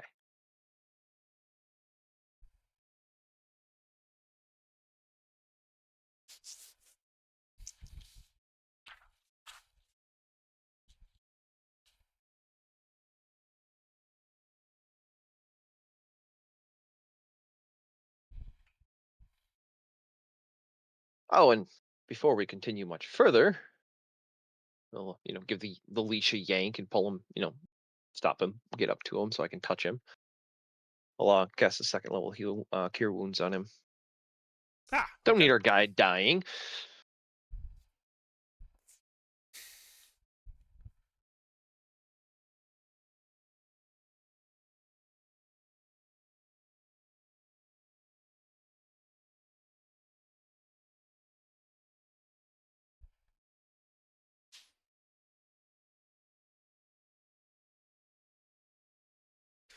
Yeah, so he walks back out to that intersection of the dead bodies, heads west. 30 feet, the hallway turns to the south, and he just starts following it. 70 feet, there's a T intersection to an alcove, which he just walks past.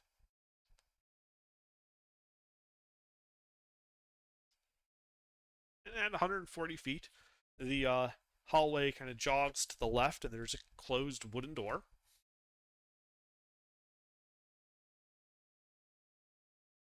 He kind of hops up, and then turns and faces. Hey, could you open the door? It's you wouldn't understand what kind of a pain in the ass it is to move around this dungeon when you're my size.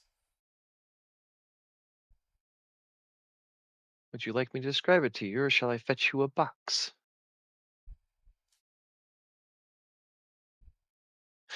Yeah, I'll open the door for him. All right, and then the door trap goes off. No, I'm just kidding. That's fine. It's not like I let him get away from it. He's standing right next to me. Yeah, it's more hallway. It goes 10, 20, 30, 40 feet to the south, turns to the west.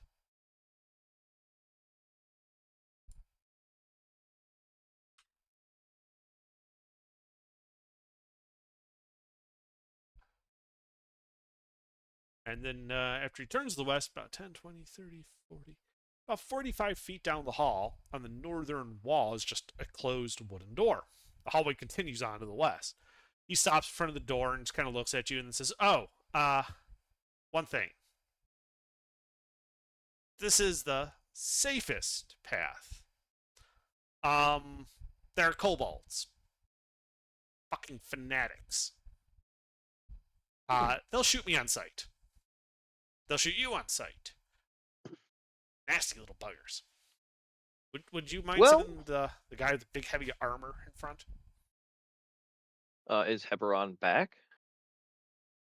Gilbert?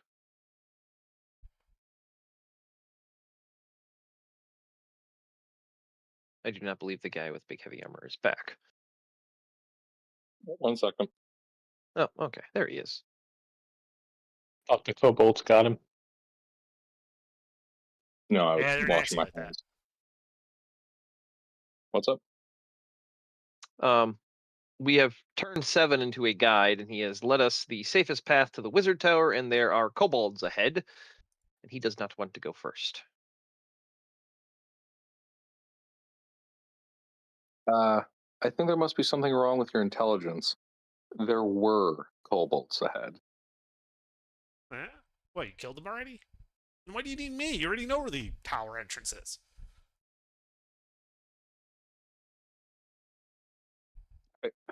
I was more meaning I'm going to kill the kobolds. Oh. Why didn't you just say There that? are, but not for long. All right. I shall step heroically out into the open and draw enemy fire. Okay, yeah, you step out into the intersection, which is a 3-way intersection. You can continue to the north, where at the far end of the light dark vision is closed wooden door. To the left, it looks like it goes 60 feet and turns to the north. To the right, it goes 30 feet and turns to the north. When a moment passes and like nothing gets shot at you, you hear the gnome call behind you. You gotta go to the left, and then it like spirals around to the center where there's a stair set going up. And there's basically going to be kobolds watching at every corner, ready to shoot anything that comes around. Ah, thank you. I will follow his directions and step heroically around the corner, provoking fire from the kobolds. Yeah.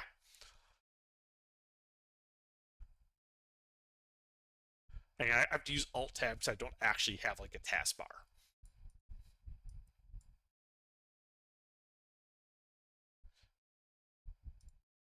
You know what, Underdark? So I'm sorry, your Explorer crashed? Well, You can just Plasma open Shell. up Taskmanager. It's Linux shell, yeah. Yeah, and it does not want to start up currently because of all the other shit I have. Basically, I would need to like log out and log back into Restart X to get everything back. That's the easiest way to do it. I see. And I'll do that when we finish. There's a lot involved in the process. No, thank you, not right now. We'll It's do it not. later. It's more that I'd have to like it interrupt the stream, and then that's a pain in the ass to concatenate. And yeah, I don't want to do it. Alt Tab is fine. So you go around that corner. What I'd like to do, I'll just add on to the showiness of this.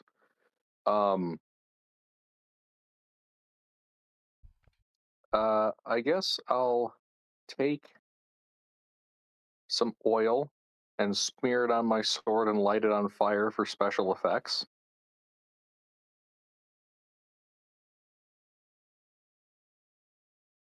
And yeah, go up and around the corner. Really, really taking my time, really making each step up the stairs known. So it's not a stairs; it's a hallway that then goes north and then turns to the right. He told you it was a spiraling hallway. It eventually reaches stairs. That's where you heard stairs. Okay.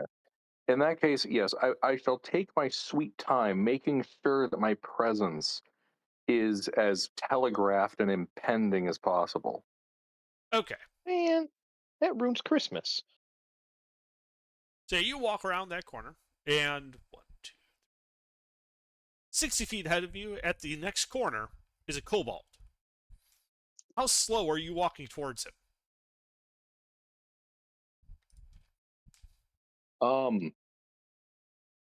At a pace of calculated menace.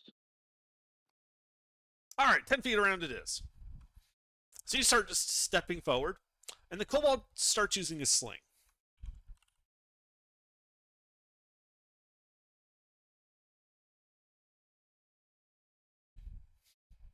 So The sling, the Clink. bane of the heavy armor.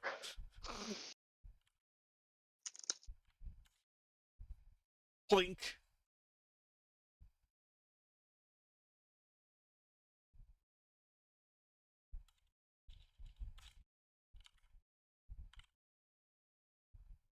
plink.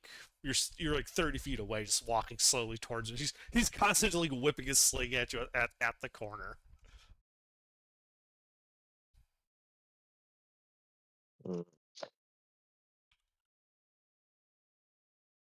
See the whites of his eyes. Yeah. So does an 18 hit your armor class? Nope. Okay. Yeah. So it's like plink, plink, and then that last one, he just sort of like throws the whole sling at you as you're just like right in front of him. It just sort of hits you in like the knee of your greave, and it doesn't even make a plinking sound. It just sort of makes like this thwap sound as it hits it and falls to the ground completely ineffectually. And then you're just standing in front of this kobold, and he's looking up at you.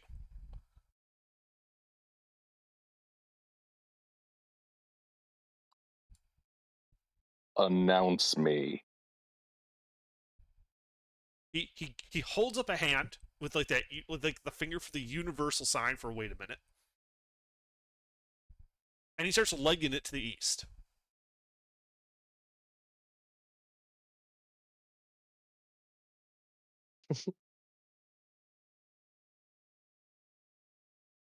All right.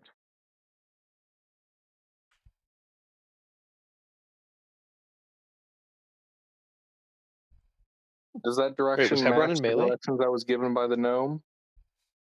Yes.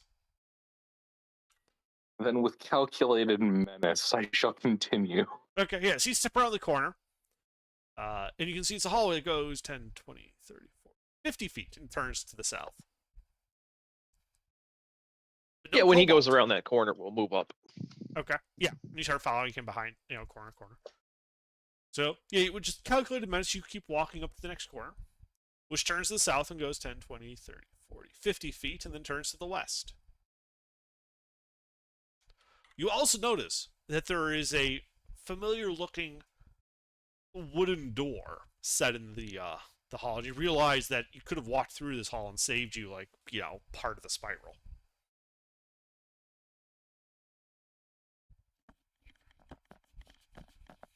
Okay. I continue. Okay, yeah, you continue. No kobold. You get to the next corner, 10, 20, 30 feet, then it starts to turn to the north. And yeah, there are some kobolds there. There are, in fact,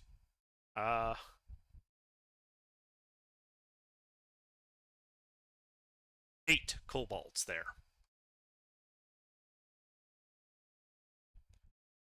Are you still moving forward at that, like, slow pace?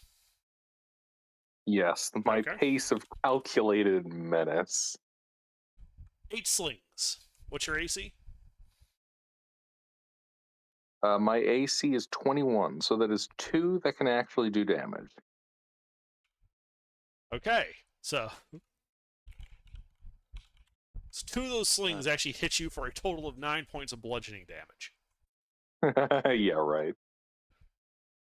Oh, I forgot. All right, you just keep Heavy moving armor forward. master. Yeah. All right. No, that's not what I forgot. Favorite part of a heavy armor master. So yeah, you just keep walking forward. It's like walking through stone rain.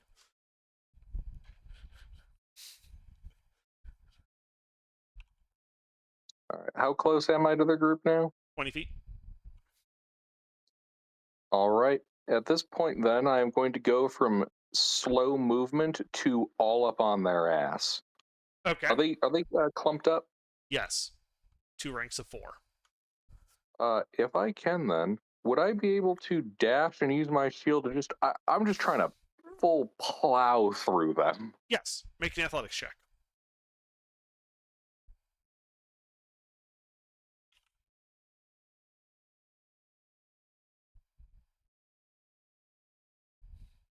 Okay. So you smash into them, and you knock like 4 of the 8 over, like the ones that were riding away, but the other ones were fast enough to kind of jump away, not be bowled over by your sudden rush. And yeah, I think at this point, We're in initiative. Half of them are prone, the other half are not.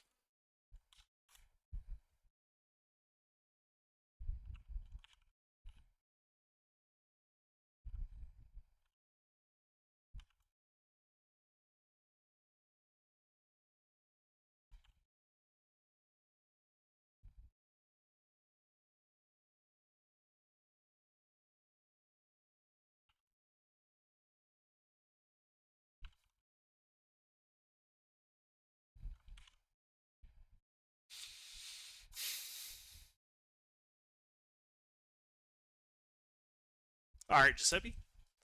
So you guys would have been following up behind him. So you're at that corner, like, let me post the map that you guys know about. What corner? That one. The corner.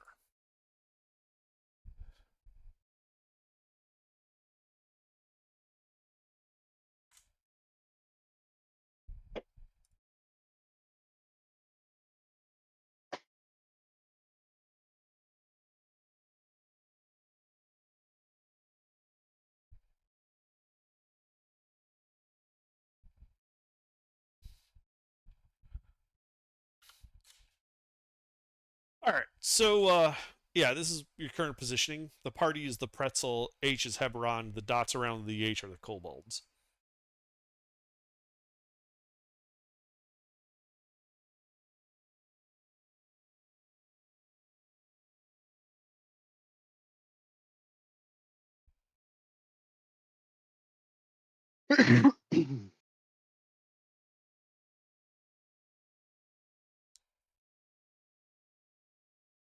So, Giuseppe, what do you do? How many of these little kobolds are left? You look around the corner. It looks like there's 8 of them with slings surrounding Heberon. 4 of them are on the ground prone, though. Well, I'll just step around the corner and whip a couple of them. Okay, yeah, you walk around the corner 20 feet to get, going for a prone guy? Yeah, sure. All right. You roll to hit with advantage then.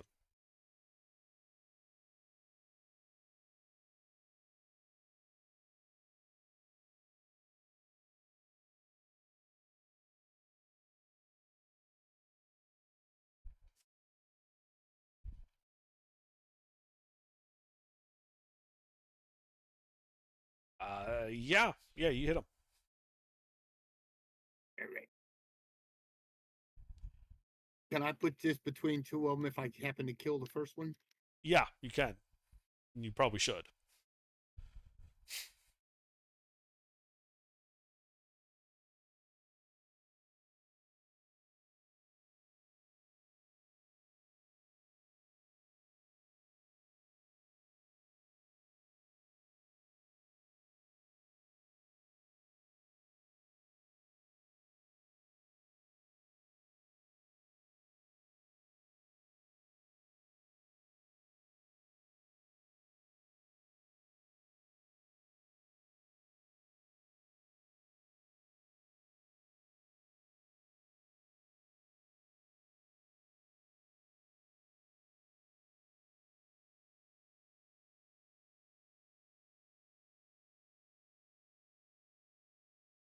That's the first one. Yeah, so he basically just explodes. Like fine red mist.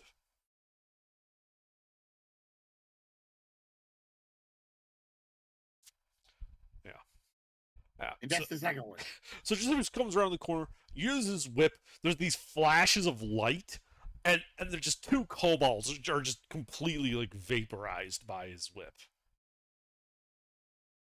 There's like a slightly sticky red smear on the ground where they used to be. I am really liking this character. Okay, I'm done. Landir?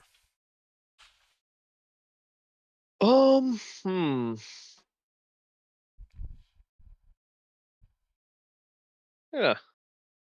Look over at 7.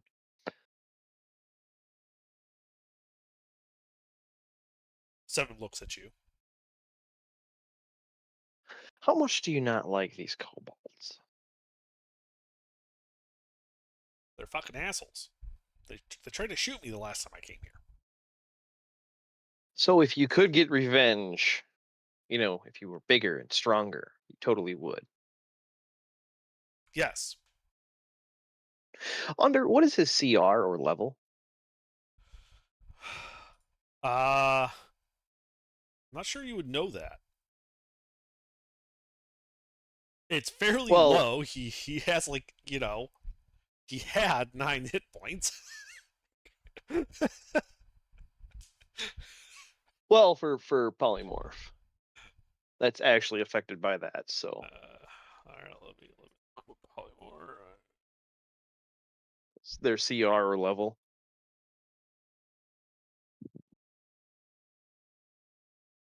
Ah, yeah, he's a CR 1/8. No, We can work with that.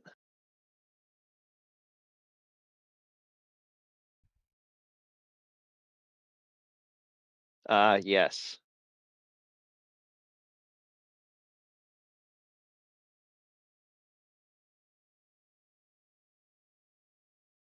Hmm.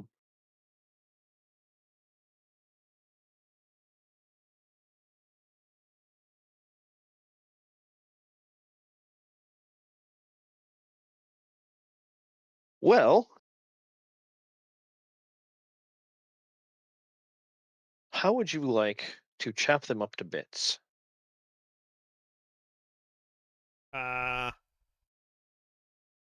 sounds like they're still awake. So if you knock them out, I'm all for it.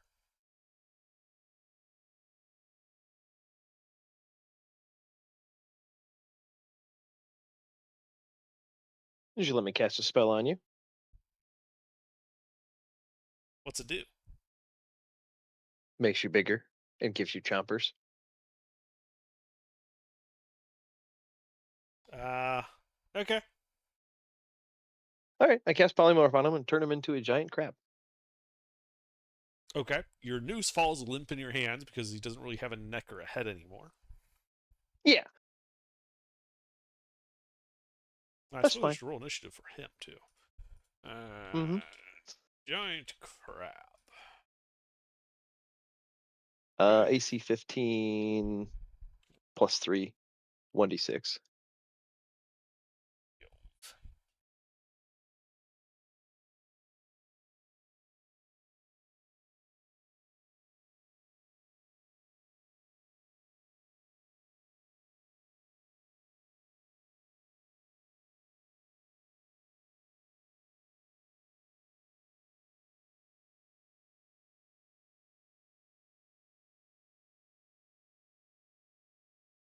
Giant crab gnome. Well, you have to remember, it's like this giant crab, and just like over, like between the pair of eye stalks, He's is like gnome hat. the conical red gnome hat. Perfect. I'm sure he'll have fun. Yeah. But yeah, then I just duck back around the corner and say, "All right, I know you can hear me. Go kill some gnomes. Don't hurt my friends. You know what's going to happen to you."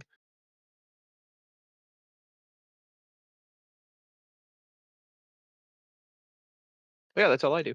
Okay. And yeah, his turn. He skitters around the corner. Giuseppe, so you're sitting there like whipping the kobold.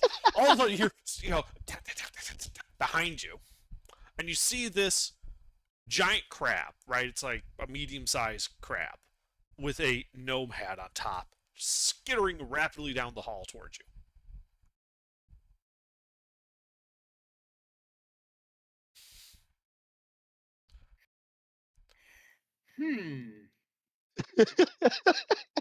It then passes right past you.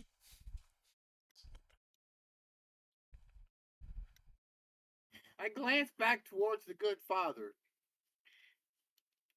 Oh, I'm around the corner. You can't see me. I look back to where it came from and was like, okay, now the father is over there. So either he turned himself And now the little thing had a gnome hat on. So did he turn the little? I am very confused. You see Giuseppe just kind of stand there for a second, and he holds his whip to his side. He's kind of rubbing the side of his head. And he's like, "The fuck." You have the block under? Do you need it? No, I got it. I just wanted to Okay. let Mr. have his fun. So, yeah. Yeah, so Hebron, you will also see this giant crab moving into melee with you and the kobolds. Well, And it like reaches out with one of its big claws and goes for one of the prone kobolds.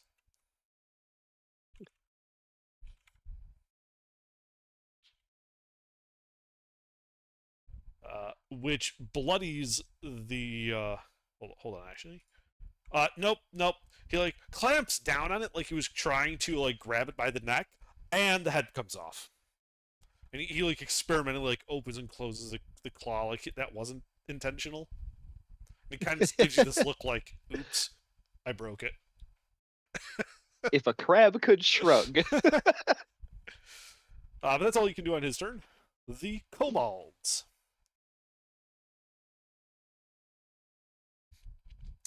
Well, the two remaining ones that are prone are going to stand up. Let's see. So there are those two. There's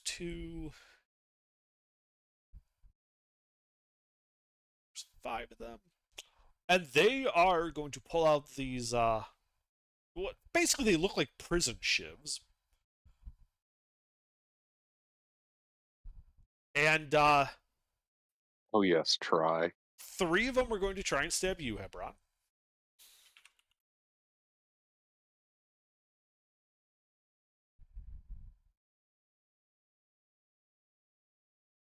Looks like 1 found a chink in your armor. It's not a chink. It's just a straight up opening, and he barely does any damage. Yeah, he tickles you with it. The other 2 go for the crab. They just turn around and start, working, trying to get at that delicious, delicious crab meat inside. Oh, they're in for a surprise.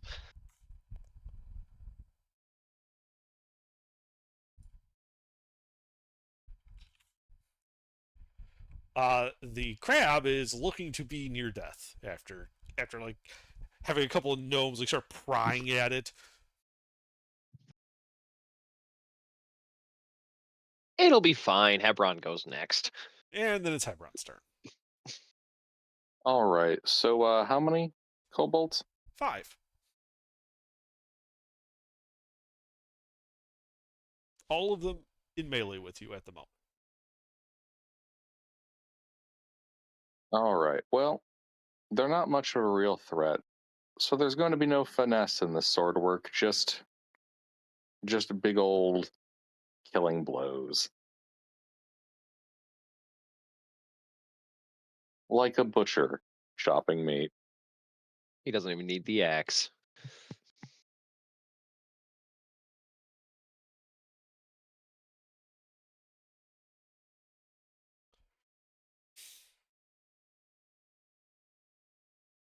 Two hits.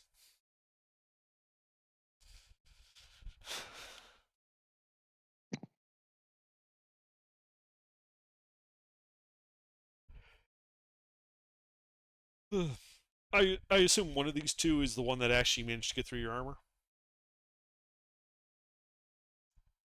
No, actually. I'm going for the 2 He's that saving that failed. one. Which 2 are you going for? The 2 that failed. Ah, okay. Well, roll damage. Yeah, as you just hack, one falls, hack, the other falls. The other kobold kind of looks at his shiv, looks at you, looks at your sword, and makes a motion like, hey, do you want to trade?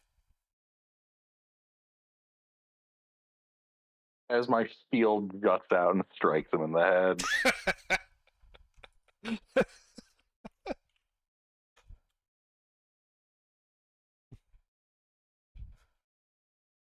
Yeah, he's on to you, though, and he ducks.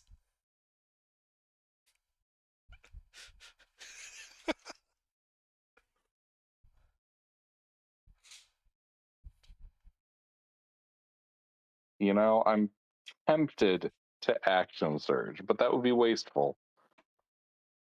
No sense burning all that energy on kobolds. That'll be my turn.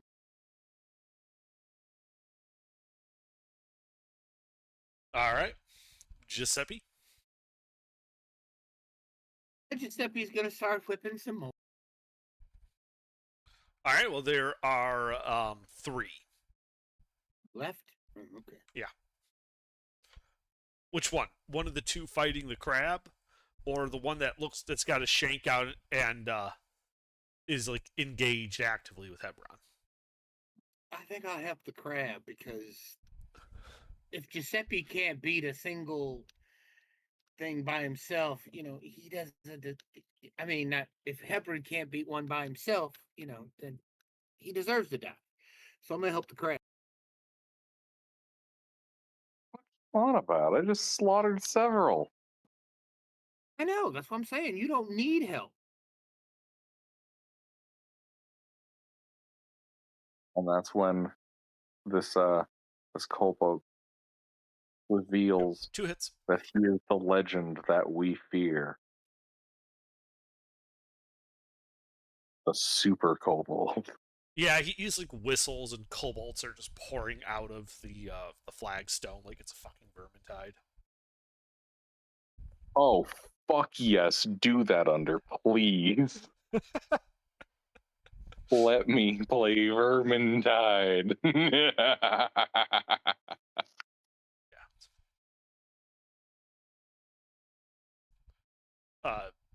Was that both into one? Yeah, because I'm out of smell slots. Okay. So yeah, you whip that first one, and yeah, you like whip him, like taking limbs and his head off. He's very much dead.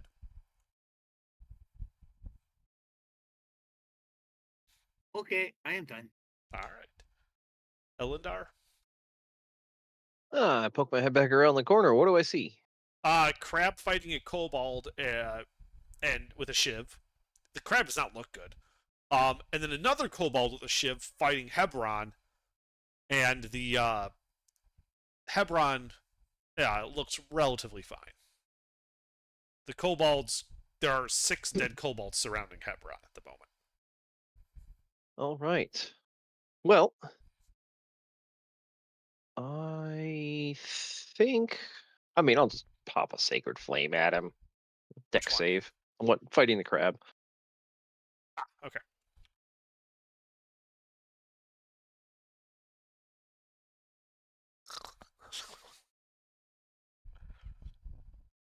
Oof. Yeah, just it's just turned to ash.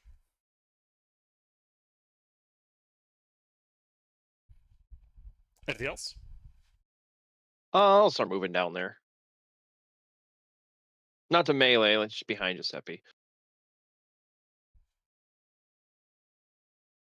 Okay. Anything else? That's it. Crab. Nope.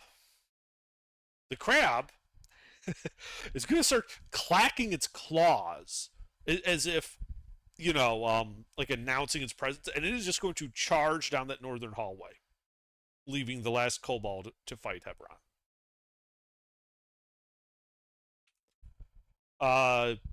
Hebron, you see it go north 10, 20, 30, 40, 40 feet to the corner, where it then goes around the corner, clacking, continuing in the distance.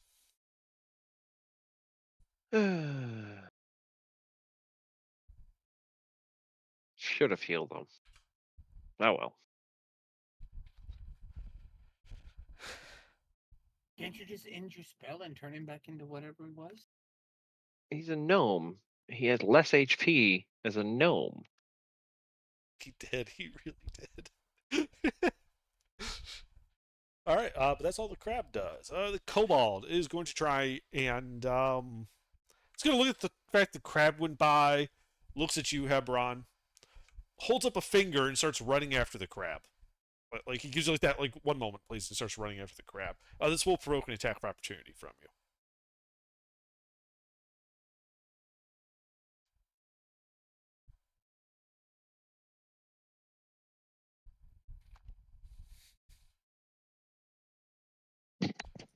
That hits.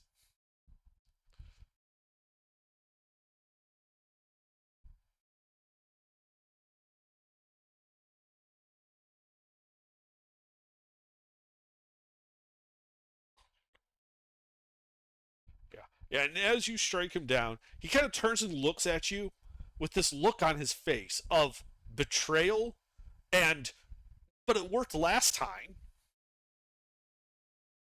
As then he dies. As he dies, I'll just say to him, "The crab will announce me."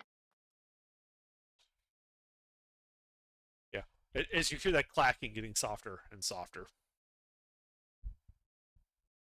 But you don't hear it anymore. You guys are out of initiative. I mean, I'm hauling ass after the crab. Yeah, I'd be dashing after the crab. I would not be letting him get out of sight. Oh, he's already out of sight. You know what we mean. Yeah. All right. Well, then we'll stay in initiative then, just for the chase. All right. So Hebron dashes after. Is that 60 feet, Hebron? Yep.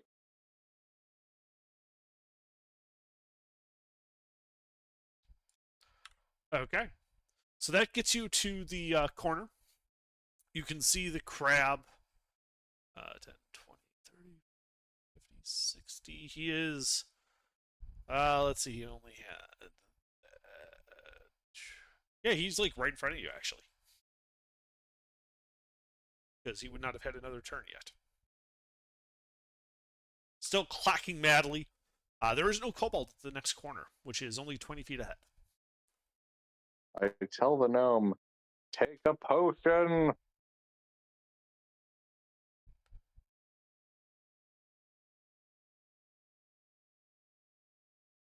The crab looks at you and just kind of meaningfully goes clack, clack. The implication being he doesn't think he can manipulate a potion vial safely with, two giant crab claws. Yeah, well, luckily for him, I can. Mm-hmm. All right, Giuseppe. How many are left? Well, all the kobolds are dead, but your crab took we're off to chasing around the crab. corner to the we're north. chasing Yeah. the crab. Yeah, we're following the crab. So I'll continue to follow the crab. Okay. So you chase after the crab. Eldendar. Same. All right. So you guys. What does 30 feet get me? 30 feet would put you 10 feet past the next corner, which would let you see that Giuseppe had dashed 30 feet to the next corner. And, from the sound of it, the crab and Hebron are around that corner. You do not have line of sight on Hebron. Yep, I don't have line of sight. Okay, yep, action dash then. All right, yes, you run up to where Giuseppe is, which lets you kind of look around that corner a bit, and you can see that, yeah, there's Hebron right behind the very, very bloodied, near-death giant crab. Yep, but that gets me line of sight. Yes. Bonus action, healing word. On who? Crab. Okay. Upcast is second level. Ha. 2 in a row. Nice. The crab looks pristine.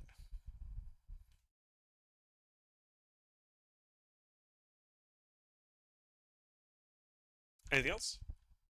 Nope. Let's max out my movement. Then I will be right back. Okay. I gotta step out of Wi-Fi. Yep. So the crab, goes forward the 10 remaining feet to the corner and goes around it. Yeah, you hear it like running away down that hallway. Still clacking, making that clacking noise. Hebron? Yeah, following. Okay, yeah, you're following right behind him. Yeah, so he goes around that corner, 30 feet to the south, another corner, 10 feet before it turns to the north, where it looks like it opens up. And you can see what looks like the base of a set of spiraling stairs that go upward.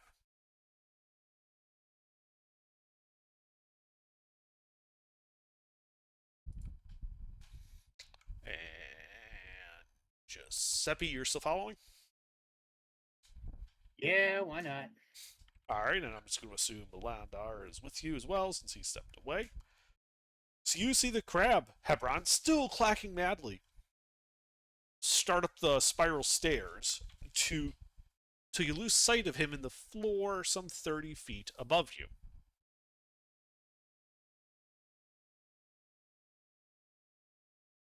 Hebron, what do you do? Following. Okay. So as you start going up those stairs, I need you to roll a D100, please.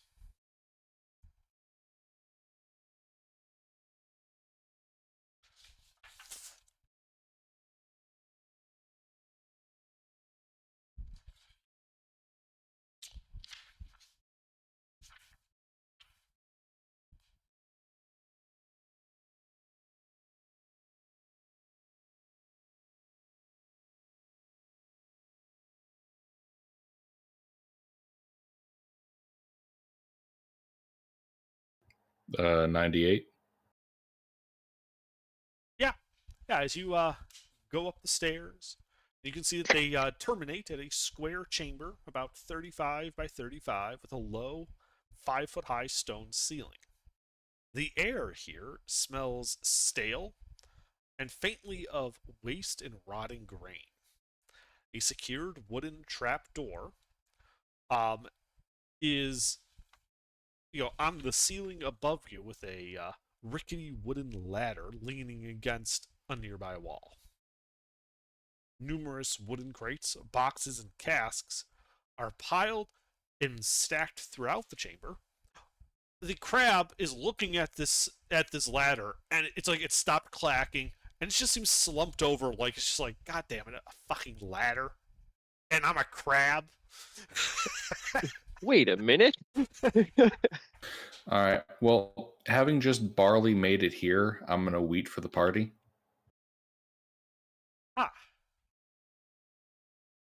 Oh, why are you doing that?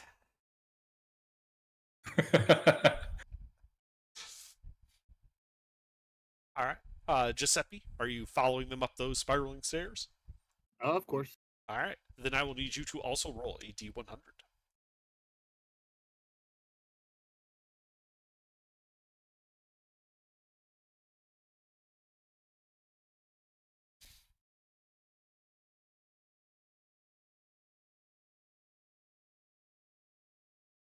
All right. Yeah, you also make it up into that chamber. Ruffles, are you back yet?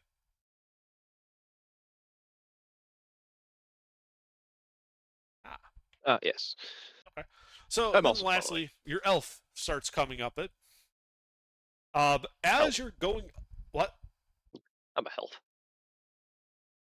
Your elf? I'm a health. Oh, okay. I was wondering I where have you got slightly them up. pointy ears. Yeah, gotcha. All right, yeah. So your half elf starts running up the stairs, which well, crumble and give way as you're like halfway up them. Half elf. And I All need bastard. I need Alandar to make a dexterity saving throw as you are falling, along with all of the rock and stone that made up the spiral staircase. A dex save, Yes, you say? I do say. Rock and stone. Could I instead cast Meld with Stone? No, that is not castable as a reaction. I know.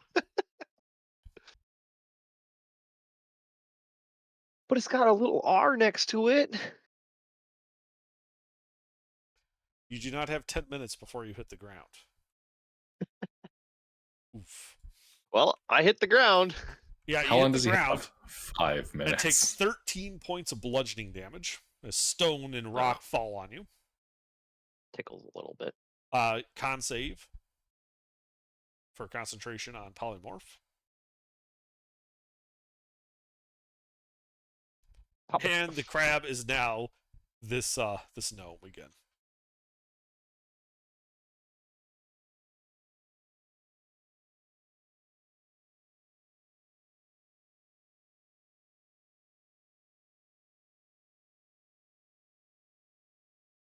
All right. I think Has he since only spoke Go ahead. Gnomish? he's only spoken Gnomish this whole time. Okay, so he can't actually communicate Yeah, with those so two. he looks at Hebrod and Giuseppe, who don't speak Gnomish, points at the broken stairs, and goes, jib jib jab, jib jib jib jab jab.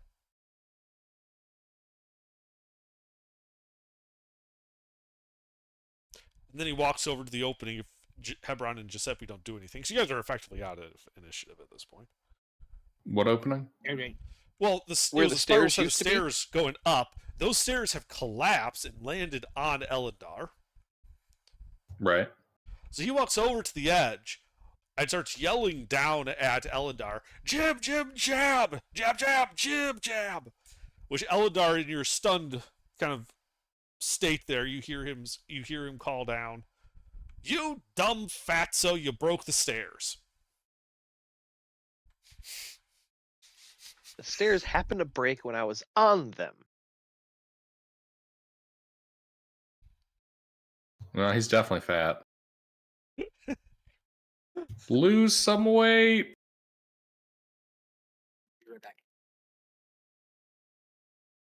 Well, I'll begin the process of digging myself out. Okay, yeah, you're able to kind of stand up amongst the rubble. Fortunately, it looks like these small pieces of stone, so nothing, too heavy. Not like you're not like stuck at the bottom of your leg pinned and you're gonna have to amputate it or anything.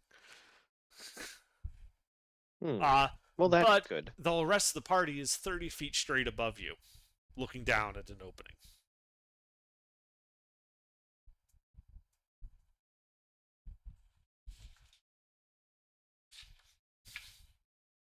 Let's throw some rope up there. You want to throw a coil of rope 30 feet vertically. Yeah. Okay. Make a strength athletics check.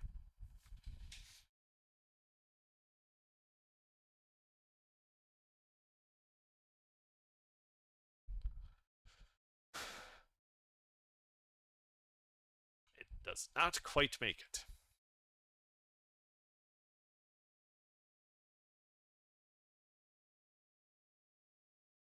You want to Guess try I'm again? gonna try again.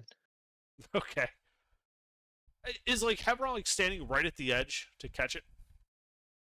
Oh yeah. Yeah. So okay, so Yeah, you catch it. Definitely doesn't have his own coil of rope he could be dropping. Right, yeah. So Elendar like throws it up.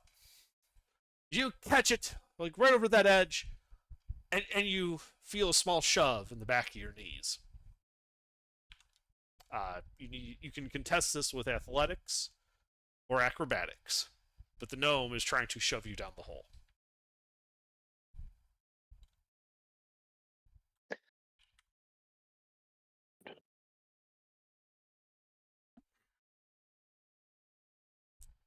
Yeah, so you feel this shove in the back of your knees. You just resist it. And then when you don't fall, there's like this moment, and then the gnome looks up at you and goes, "Don't worry, I got you."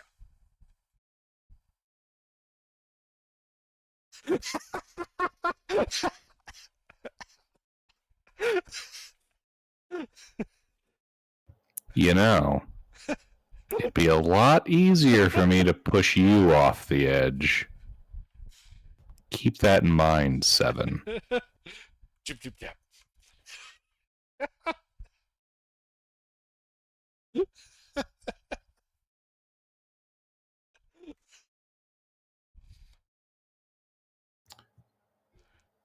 Giuseppe.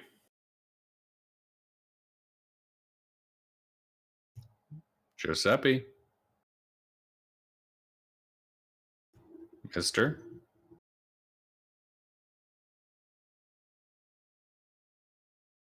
Under. Did he say he was stepping? I didn't I hear didn't it. hear Mister, are you here?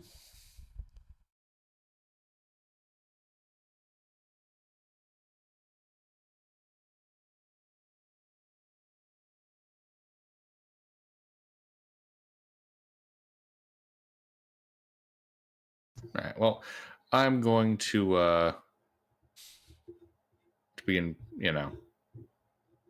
pulling Elendar up. Okay. Yeah. Assuming Giuseppe's able to help you, you're able to just kind of hoist him up. if Seven tries anything, I'd like to spend my reaction to grab him and drag him down with. No, he's like grabbing the rope as you're like pulling it up, like he's like part of the team, but he isn't actually helping any. He's just like moving the coil over effectively. Mm-hmm. You know. But he just like smiles at you. Jib jib jab. Mm-hmm.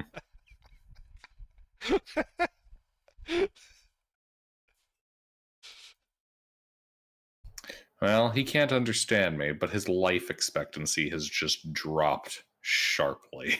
No, I kind of like it. If I could learn to speak his language, it'd be real fun. Yeah. But eventually, yeah, you guys get Elandar up there.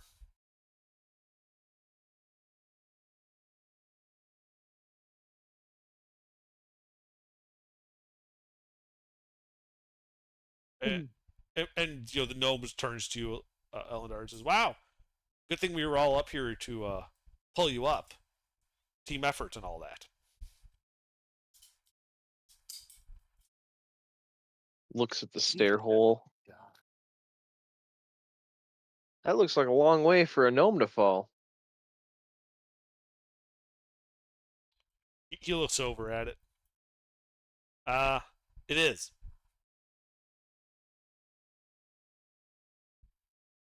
It's why we usually like to take the stairs.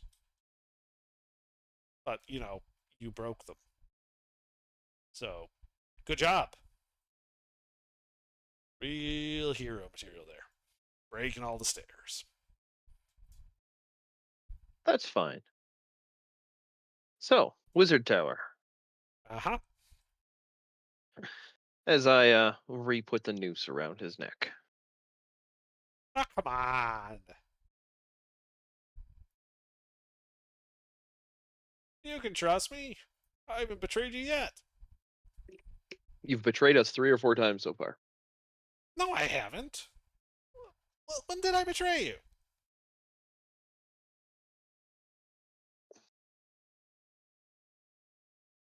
Just rub my temples.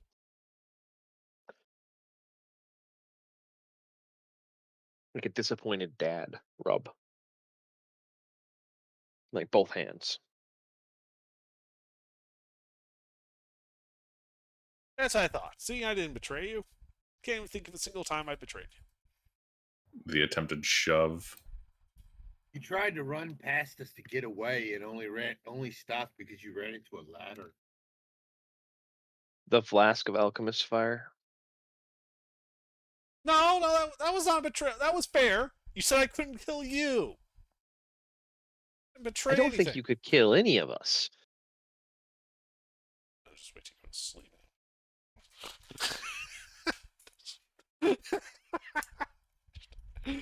Oh yeah, then I touch myself. Oh, God.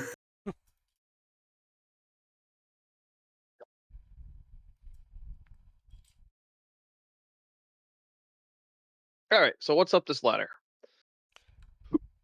No I idea. say in Gnomish. I thought you said this was the Wizard's Tower. Yep. Have you not been here? Is this not where you came from? Nope. It's where he lives, but I've never been here before. Ah, so he created you elsewhere. Yep. Okay. Well, any of these crates have like holes in them? A couple of them do appear to have like gaps and the like, and you can see old moldering grain in them. Are any of them large enough to contain a gnome? Several. All right. I turn to Giuseppe and I say in Celestial, would you empty one of those crates out? If he doesn't know what's beyond this ladder, then he is no further use to us. However, I don't feel the need to kill him, but we don't want him with us. Torture. I love it. He'll starve to death. I walk over and empty out one of the crates. Take the lid off of it. Make sure nothing's in it. clean it out. Okay, yeah. Yeah, you can just pour out. It smells like rotting barley. Okay. Then I turn to 7 and I say in Gnomish, well, if you do not know what is beyond this hatch, then we will pick you up later. All right, I'll just wait here then. He just goes over to like a small keg and just Yeah. sits down on it and looks at you. I pick the leash and pick him up by it, and I lower him into the crate that Giuseppe just emptied. Oh, come on, And really? then Giuseppe puts the lid on and starts hammering it back into place. Then we find some other heavier containers and put them on top. Is this really necessary?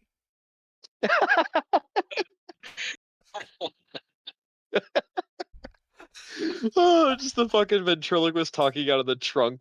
Perfect. Please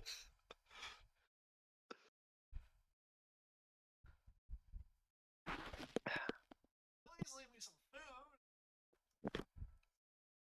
food. I put a dried piece of meat through one of the smaller or the slots in the the crate. You're kind of defeating the whole purpose of letting it starve to death. That's because that wasn't the purpose. Yes, it is. This is why we don't let Giuseppe make decisions. We're going to keep him. We just don't want him with us. Oh yeah, we'll definitely be back. Yeah, you guys are nicer than I would have been. I would have definitely hung the crate over that giant stairwell. You know, if I'd have thought of that, that would have been a really good spot to put it. My God, y'all are monsters. With the fucking opening facing down, so even if he figures out how to get it open, he falls.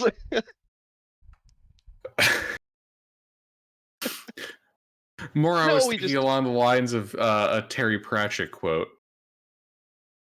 Pray your enemy is an evil man. A good man will just kill you and be done with it.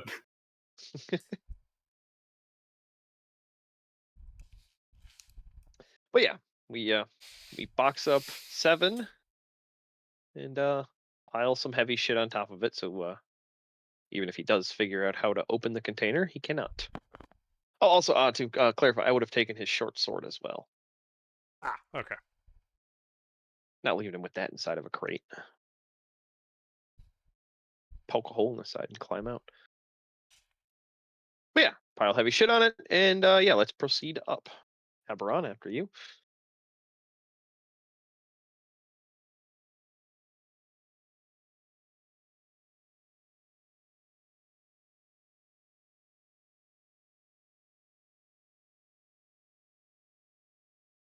Gilbert.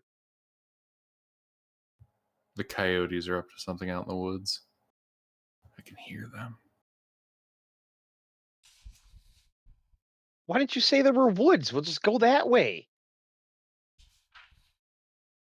Clearly, that's the outside.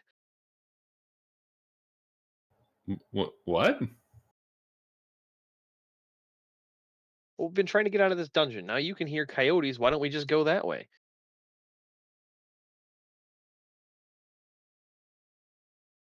All right, so, yeah. Which way are we going? Use the man. Toward the coyotes. I thought we said this. Yeah. If you hear coyotes, go that way. That's clearly the exit. The coyotes wouldn't be in the middle of a dungeon. All right, under. We're going Yeah. up. So I guess because the party now believes there are coyotes, what direction do I have available to me? Oh, Well, there's a ladder that goes to a closed trapdoor in the ceiling of this 35 by 35 basement. And then there's the hole that previously held some spiral stairs. All right, so I'm going to go up that ladder towards the coyotes. Okay. see? Isn't that how easy this is? I consider taking the ladder once I'm up top and leaving Giuseppe to starve. Giuseppe doesn't eat. Oh man, so you're always starving. You just can't die. That's that's worse. I know, right?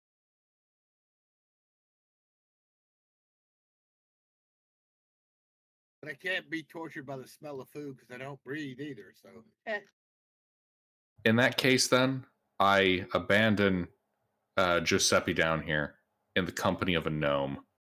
Truly a fate worse than death. And he doesn't speak gnomish. I know. I will learn though. Giuseppe has all the time in the world. The gnome doesn't. Jib jab? He's just sitting there next to a crate, just hearing chit-chat. This. But since Giuseppe has time, it doesn't matter. He will learn eventually. He will never forget the Septimus. And somewhere down the line, he will get out of this hole. I can just see him turning the gnome after it dies after, a century or so into a fucking puppet. Just fucking full on Wilson it. What the fuck? Carrying the skull around with him. Hey, you're the one that wanted to abandon him there, Hebron. That's the outcome of that situation. The gnome's eventually gonna die. Yeah, and that gnome will finally be freed of being around Giuseppe. And Giuseppe doesn't die. He will just sit there and fester. And fester. And fester. Man, you're really selling me on the idea of leaving you in this hole.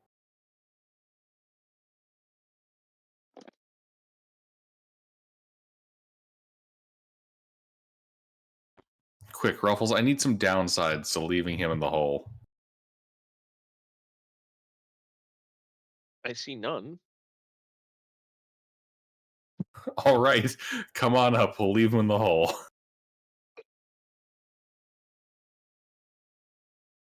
Oh, Giuseppe, I left my pack over by the stairs. You want to go grab that?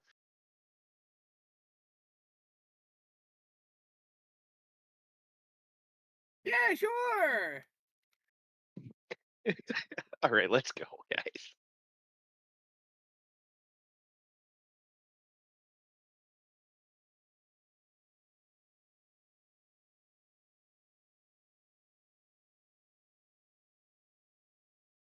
All right, so you guys go up the ladder. Was Hebron going first? Yeah, Oh, he yeah. said he was All going first. So you open up the trapdoor to reveal a dimly lit chamber with a low ceiling and a floor covered with thick, soft carpet. The walls are covered with bookshelves from floor to ceiling, and one more 20-foot long freestanding bookcase occupies the center of the room. The room stretches about 50 feet to the south, where two wooden tables are situated. The room turns to the east another 20 feet or so. This nook is dominated by a roaring fireplace, the source of the illumination, along with a pair of plush chairs.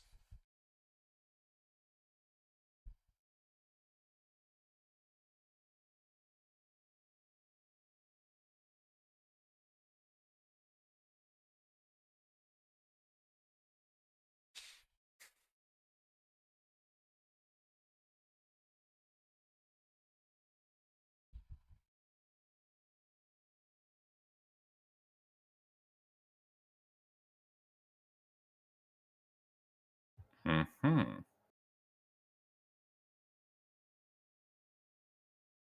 But nobody's in here. Correct. Mm-hmm. At least to a casual observance. I'd like to politely look around the room. Okay. So not like going real deep or taking much time? Oh, taking much time, but like, I'm not going to look through the room like I'm looting it. Gotcha. Well, give me first a performance check and then your investigation check. I will be right back. I'm going to grab a glass of water. Comes back and casts fireball on us. Alright, so first performance. Nice investigation.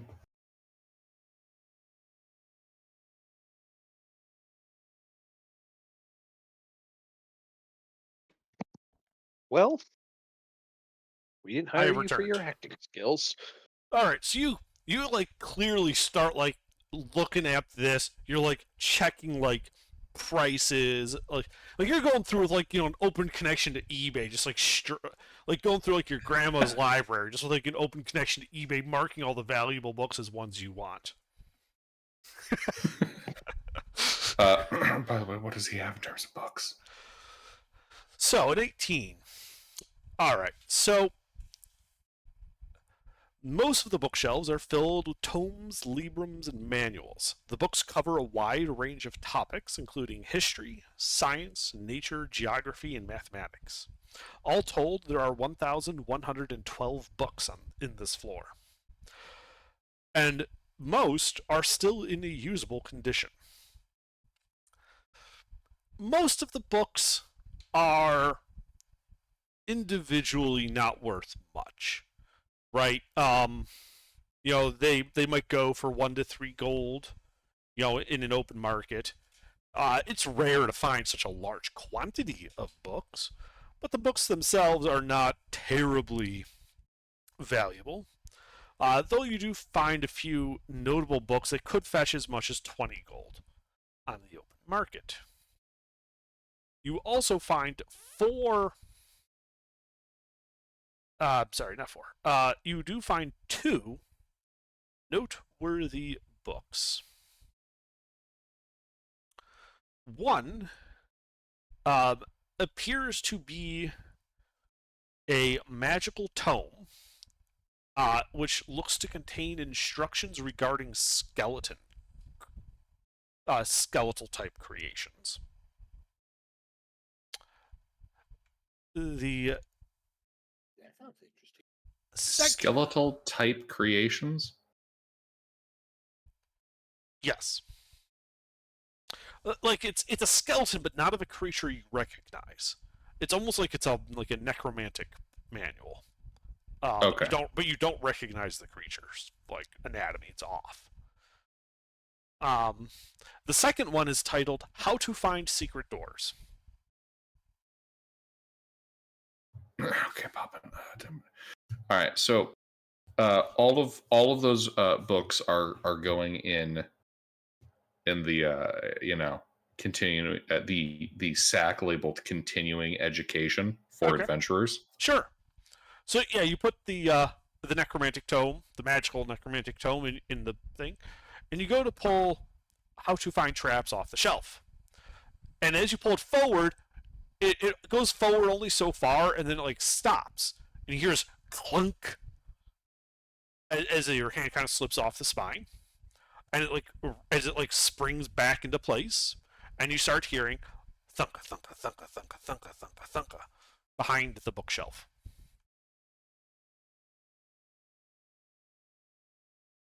Mm-hmm.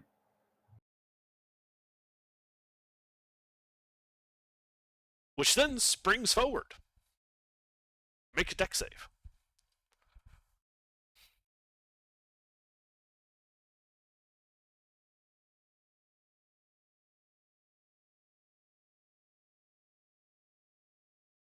Okay. You do not avoid getting your face bonked by the bookshelf suddenly swinging open on a hinge. You take 1 point of bludgeoning damage. I take -2 points of bludgeoning damage. Yeah, fortunately you have a helmet. But yeah, as the bookshelf swings open, it reveals a set of stairs ascending.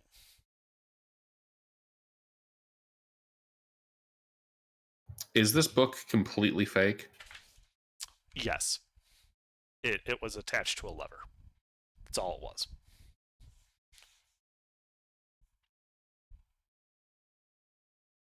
Mm-hmm.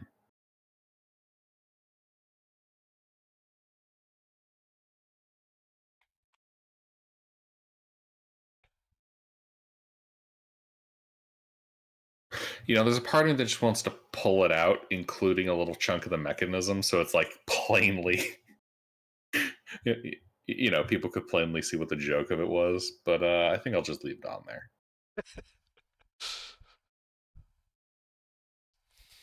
Actually, Elendar, you want the necromancy book?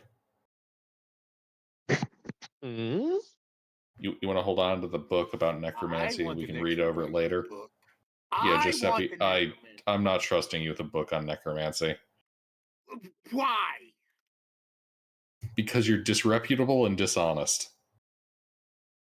I don't Not to think so. mention I am not incredibly dishonest. immoral. I have never stolen anything. Didn't you leave him with the gnome? No, you let me. They were We're just joking joking. about it. We never actually did.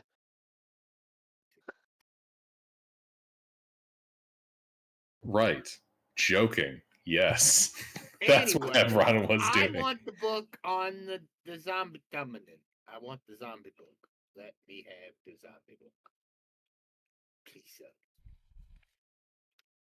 Makes no difference to me. I already know how to make that stuff.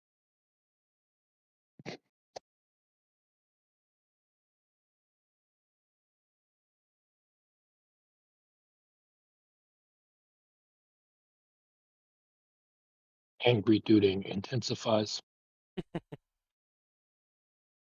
So who ends up with the book? Hebron hands it to me. I hand it to Giuseppe. I cut off his hands. What the why?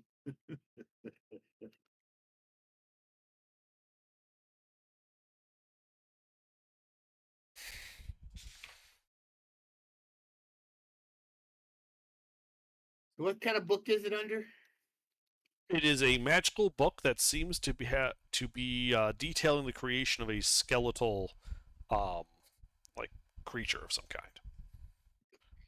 Without like, it would take you like an hour to do like a or an identify spell to figure out what the magical stuff is doing actually.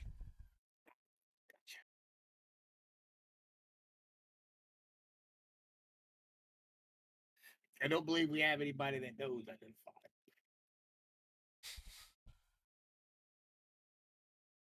Our wizard isn't here.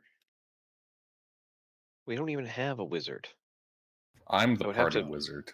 I would have to learn identify with the telescope, and that is not what I currently have with that slot.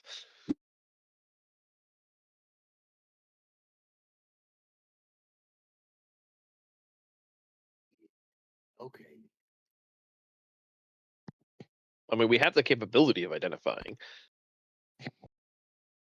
I'll just keep it in case it'll do it in the fucking whatever it is.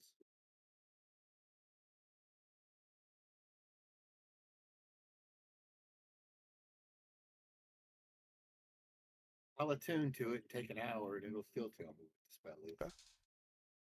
Sorry, guys, all just waiting here for an hour as he kind of pages through and attunes to this book. We can take a short rest. I like a short rest.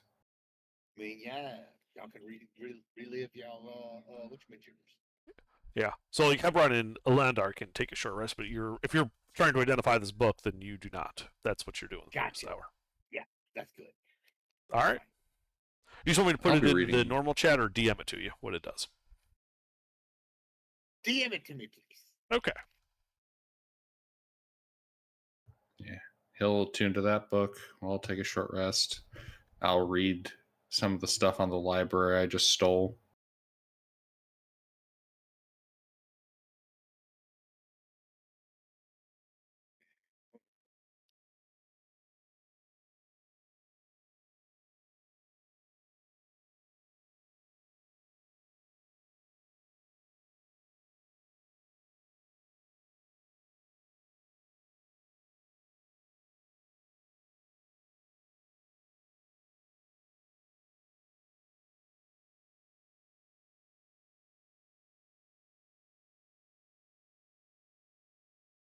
Hi-ho! Yeah, just hang on. We have more spectators. No, it wasn't meant to rush you under. I was saying hi-ho to Spectre. I mean, we have all these spectators watching, they could join in and play.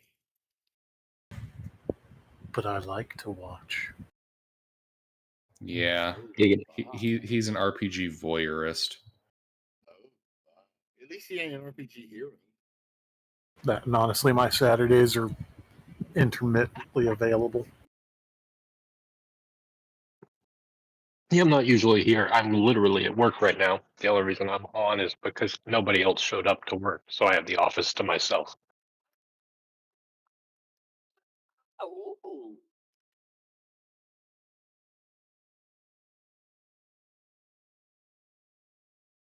What was that, mister?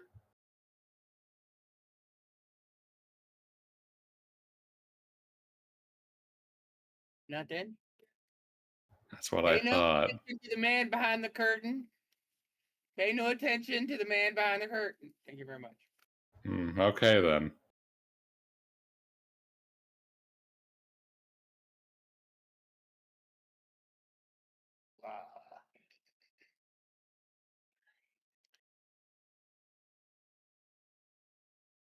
Yeah, otherwise, the hour passes without any incident, and Alandar and Hebron complete a short rest. Yee. Is it a good library that he has, from what I've read so far? Yes, it is. Of them. Excellent. I take all the smut if there's any. I give you all the smut if there is any. There is, in fact, a few books of smut. Excellent. I hand those over as if they were contaminated. Age verification on those. Were the pages stuck together? No. They Must were not have been very good smut then.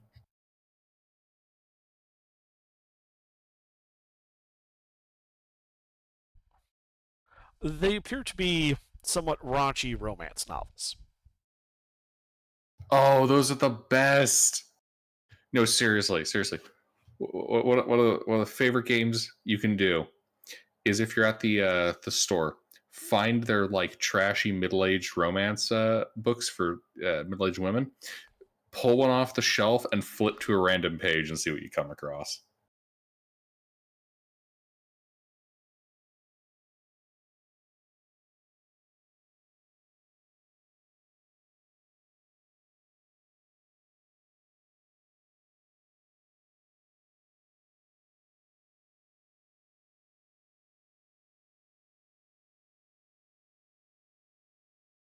This is cool.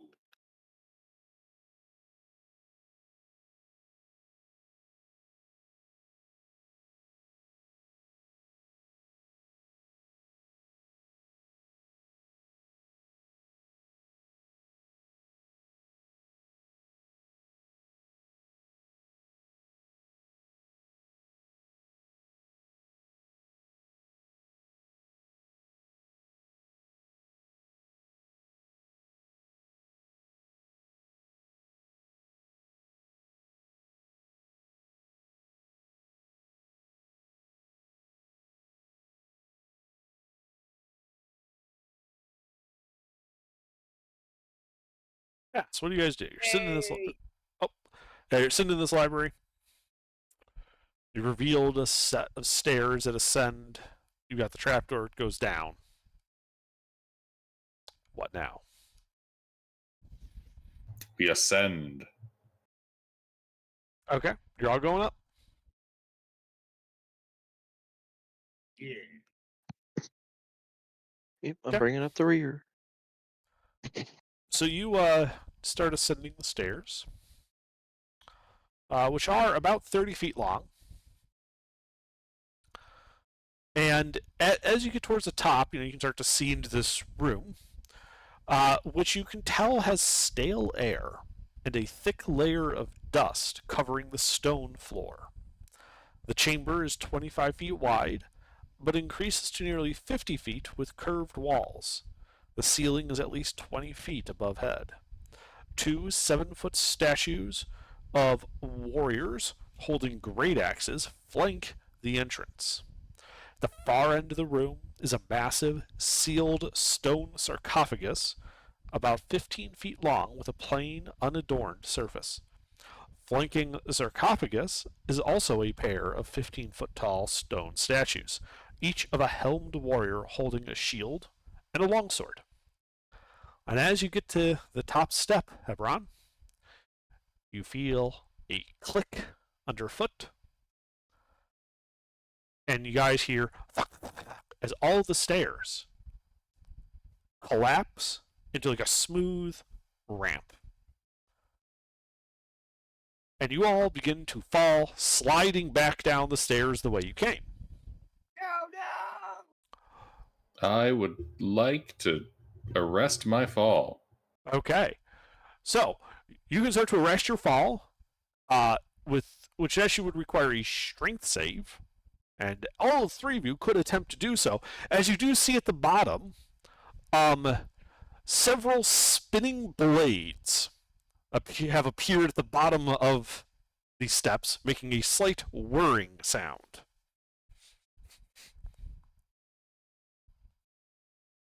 Hey, Ruffles, that must be a unique experience. I pass strength saves all the time. What?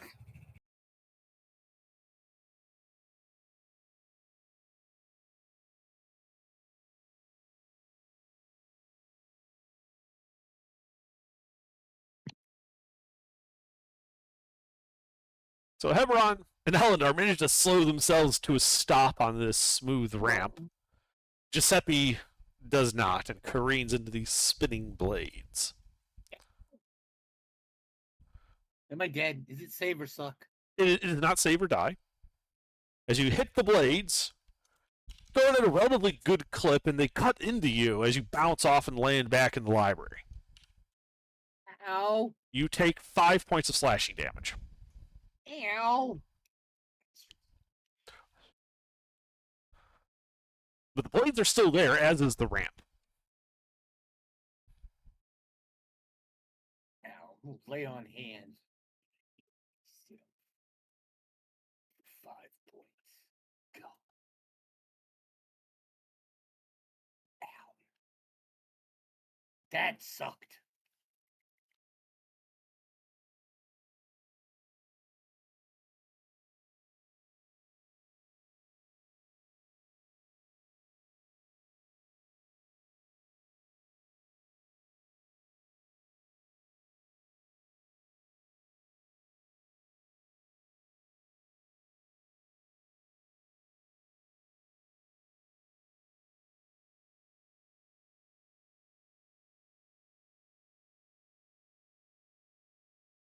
What do you guys do?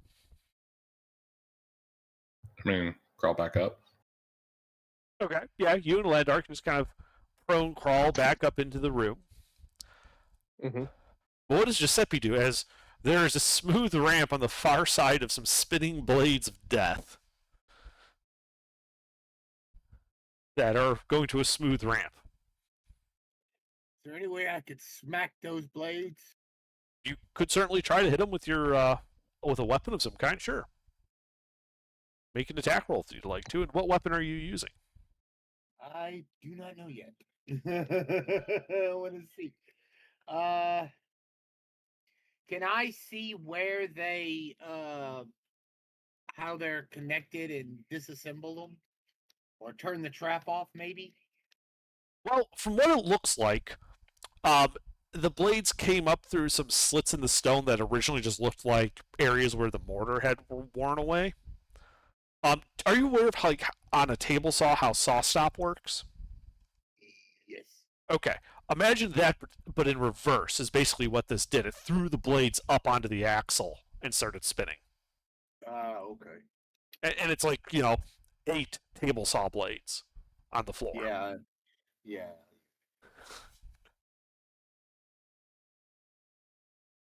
Are the blades smooth or serrated? From the looks of it, they do appear to be more like saw blade, where they got like the chisel type teeth. Okay. And are all the blades spinning in the same direction? Yes, they look to be on a shared axle. Y'all, I'm about to do something really, really stupid. I have a long sword, right? Is it possible for me to plunge that long sword through there and catch all those teeth? You can certainly try. What do I need to roll for that? I'm going to say an attack roll. Okie dokie.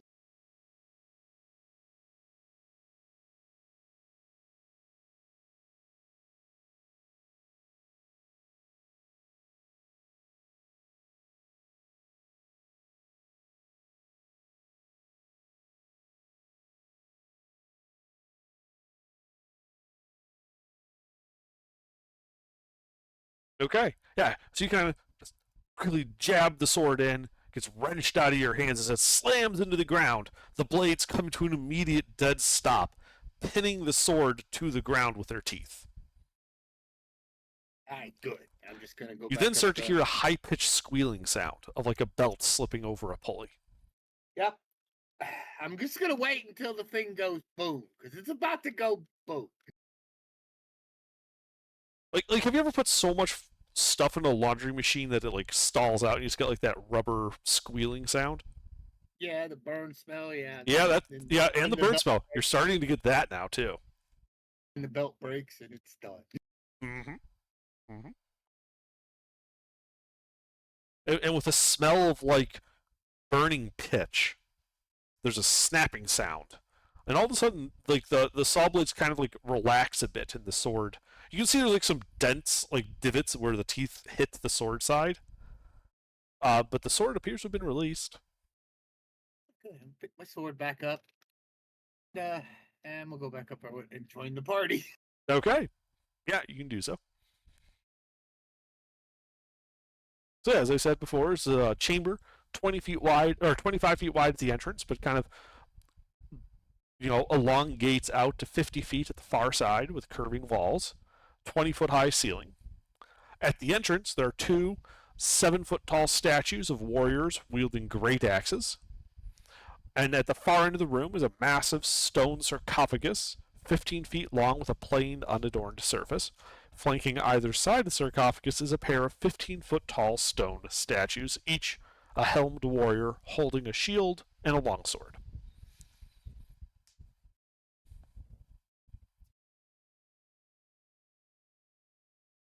All right.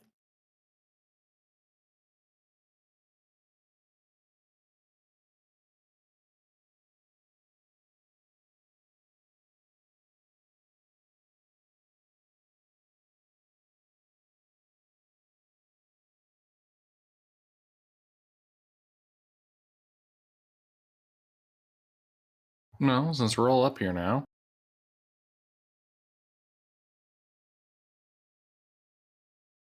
time to poke around. Okay, give me an investigation check then as you start poking around.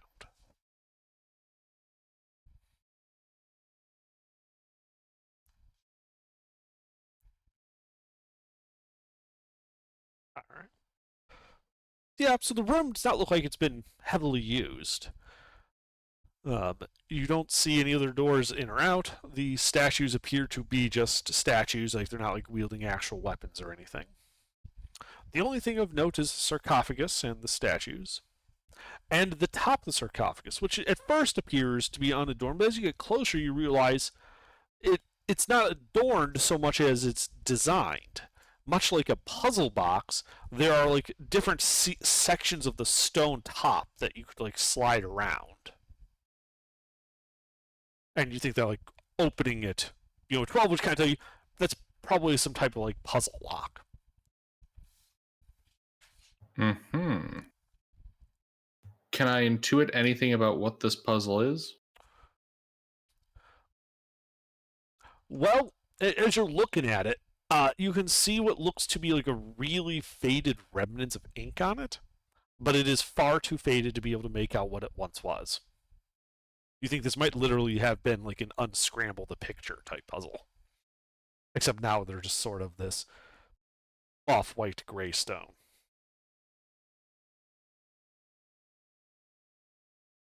Mm-hmm. Are there any clues of what it could have been in the past?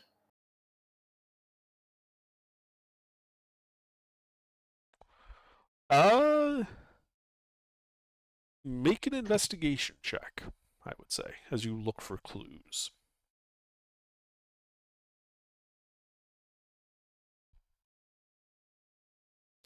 So as you're looking kind of carefully at all of this, you realize that there are some sections of the puzzle that look to be more worn than others. And kind of suggests that there is a certain pattern that they built into this, that if, as long as you can keep finding these grooves, you'll be able to figure out which pieces need to move next. I would like to do that then. Okay. Yeah, so you move a few pieces, and then I need another investigation check, because it's changed enough that you now need to check for more grooves. Okay. You find a few more, moving them about. Another investigation check.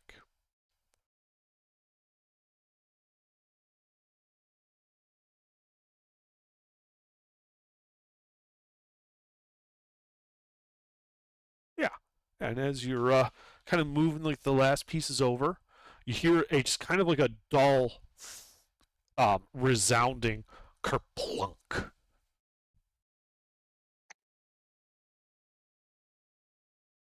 And you notice the tiles don't seem to move anymore.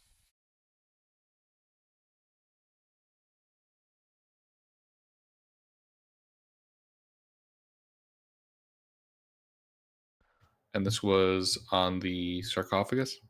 Yes, the top of the sarcophagus. I shall open the sarcophagus then. Okay. So as you begin to move the lid of the sarcophagus, stone mouths form on the shields of the statues flanking the sarcophagus, and a voice calls out, "Who dares to disturb my eternal rest? Prepare to face my full wrath!" And as you're... do you actually stop, or... Wait, does Cthulhu come from the sarcophagus when I finish the puzzle? Yes. And then as you disturbed the lid, the mouths on the shields formed. Okay, I'll look around dramatically for anything to happen.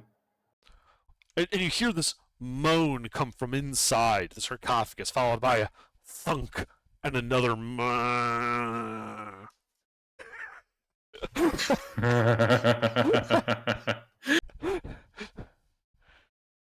And you guys should roll initiative.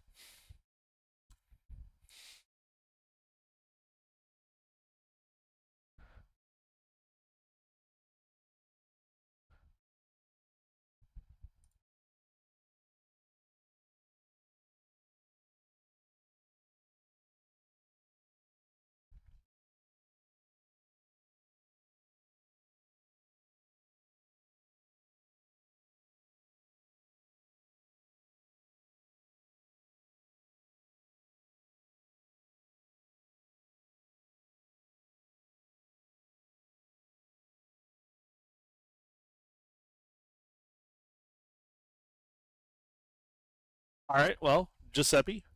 So you saw Hebron kind of start moving the lid off the sarcophagus.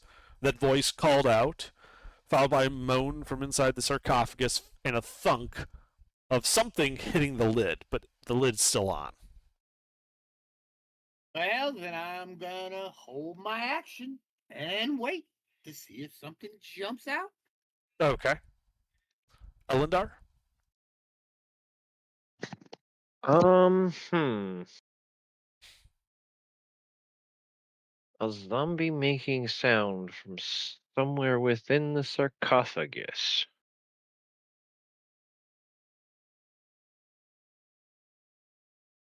Let's just do... What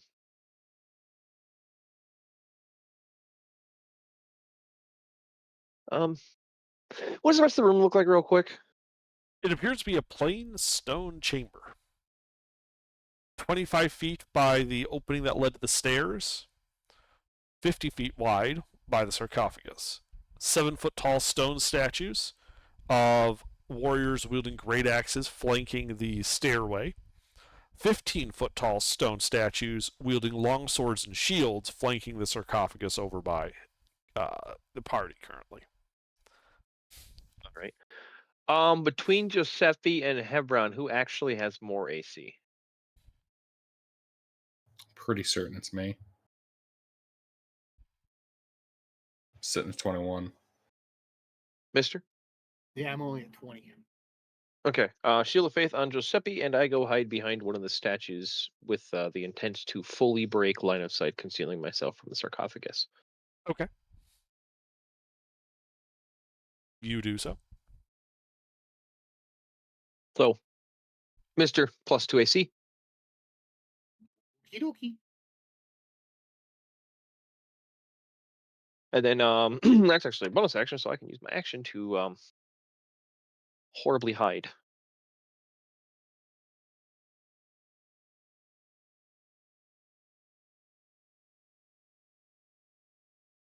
Okay. That's it for me.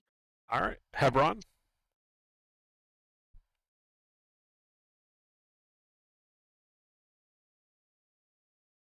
I guess I'll push the lid off.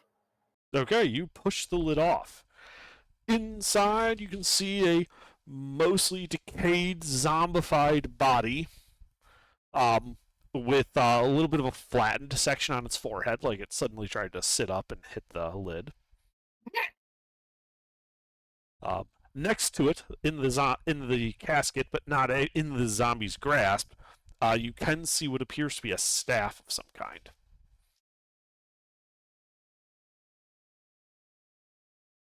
All right. What resource was it to remove the lid? I'm going to say that took an action. It was a heavy lid. Not just barely not heavy enough to require an athletics check. All right. Item interaction. I take the staff. All right. Yeah, you pick up the staff. It is 6 feet long and appears to be fashioned from a thin, stony stalactite, which glistens with moisture and has a ball-like head composed of glittery mica.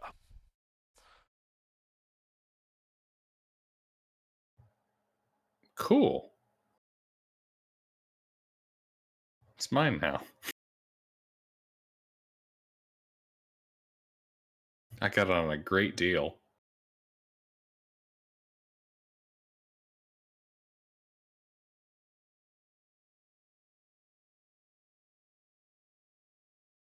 Well, that's all I can do.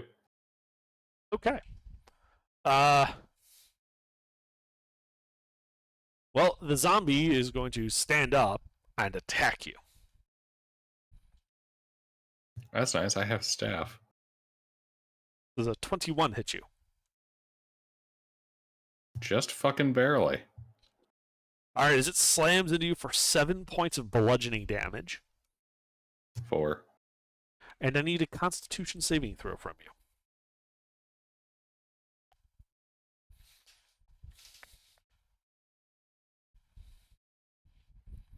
All right, you resist it. Giuseppe. Oh, I'm sorry, Giuseppe. You had a ready to action. It stood up. You can make your attack for now if you want. Stab it.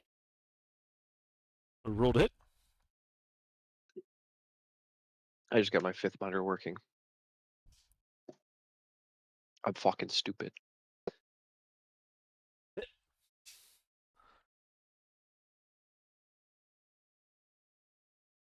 Is what's his name beside me? Yes. Okay.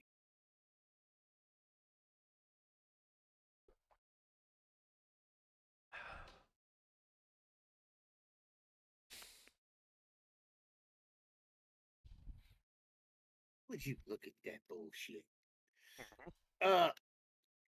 8 points of magical piercing damage. Okay. Yeah, looks like he took all that. Yeah, that's all I can do. All right. Landar.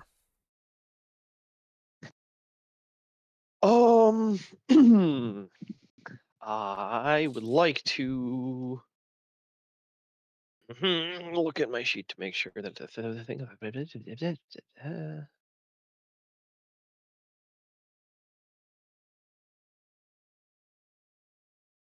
Yeah, it is just within range. So, third level spiritual weapon. It's a Uh-huh. shard that looks like a broken piece of mirror appears next to you guys and starts smacking this guy. Each hit breaks it in 7 years of bad luck. Oh, it's already broken.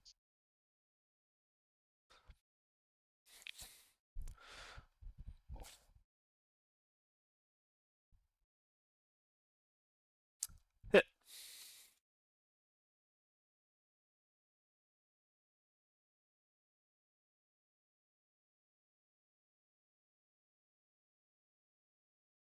Wait, is do I have to upcast a fucking 4? Yeah, every 2 slots. So yeah, I'll just cast it second level then. My bad.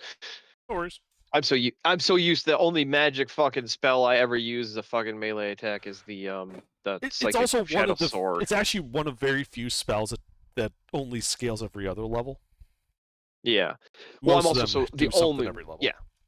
yeah. I'm so used to using the Shadow Blade. It's like the only offensive spell I commonly use that has a mod on hit. All right, 14 magical force damage. Okay, yeah, as it just cuts deeply into him, doing some damage. Anything else?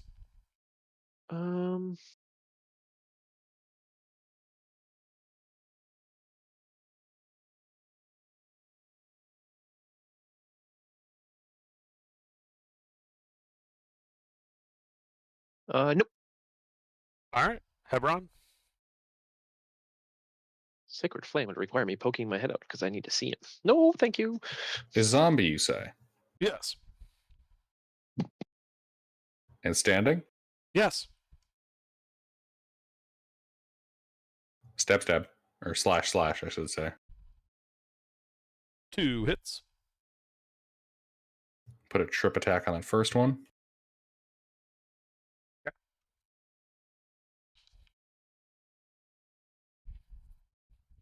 So, wow. 8 points of magical adamantine silver slashing damage. And he's prone, so that next hit's actually at advantage. Yep, as you stab down into him like a victim being murdered in a bathtub. So, in fact, it's still a 19. It's still a 19. It still hits.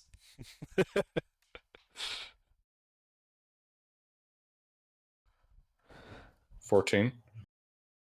All right, yeah, as you cut deeply into him, his body is not looking good. Anything else? Nope. All right. His turn. As he stands up, you can see all of his wounds heal. And he attacks you. I see. And bounces off your armor. Giuseppe.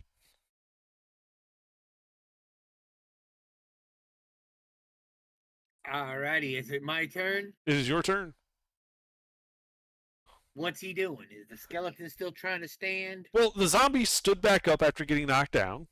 And as it did so, you did see all of the damage done to it healed. It stands in that coffin, decrepit and decayed, but unharmed.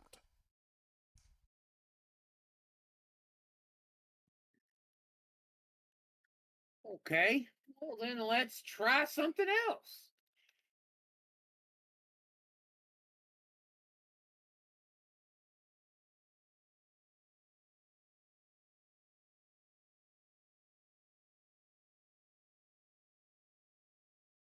Let's see.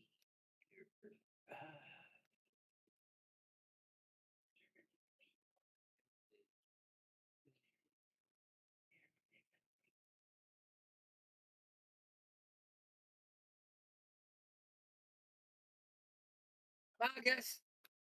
Well, shit. If it took all the damage, it doesn't need to, unless I can get some radiant. I don't have any spell slots.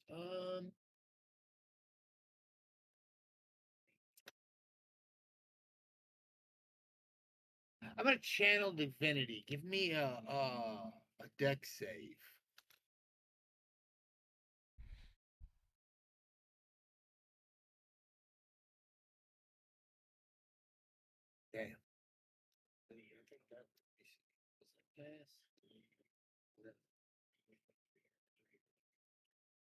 It does.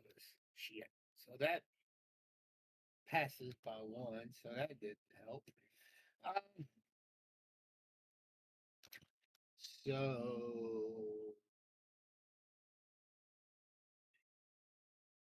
I'm done. I can't do anything. I think we need to get him out of the coffin. I should have tried to snatch him out of the coffin. All right, Elandar. All right, I guess I'll take a peek. Yep, there's this zombie standing tall and proud, decaying but unharmed, standing against Giuseppe and Hebron. Hmm.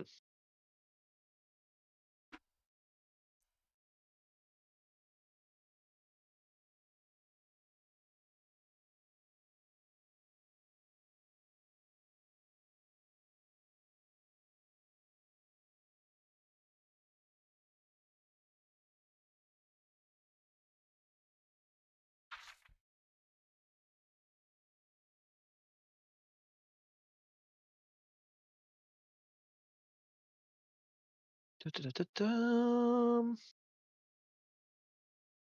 All right. I guess we're going to Spirit Guardians. I don't know how much help that's going to be.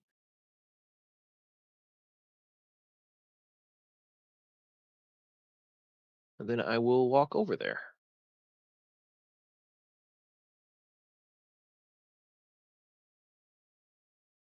Actually, oh, no, never mind. Shield of Faith isn't concentration. No, Shield of Faith is concentration, so never mind. No Spirit Guardians. It's the bunk stick that's not concentration. Okay, never mind. I don't walk over there. I forgot I have Shield of Faith up. I will poke my head out and I will shoot a guiding bolt at him. Okay, roll to hit. Upcast it to 3rd. Nice. I haven't used any 3rds.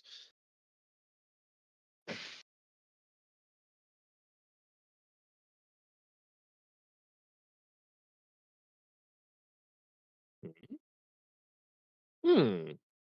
Hit.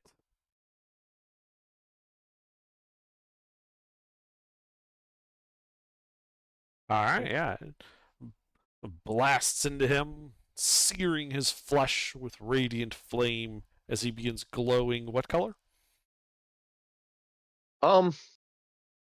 Like a purple. Neon Okay. purple. Alrighty, neon purple color.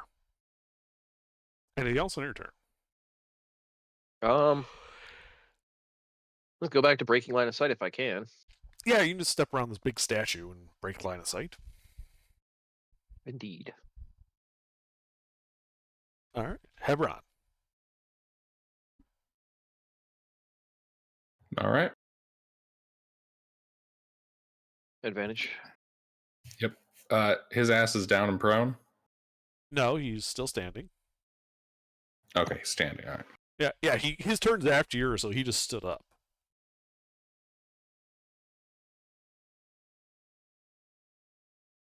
So what you doing? Attacking. Okay, roll to hit.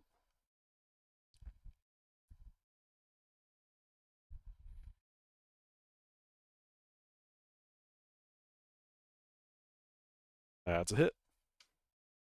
Trip attack. Ready.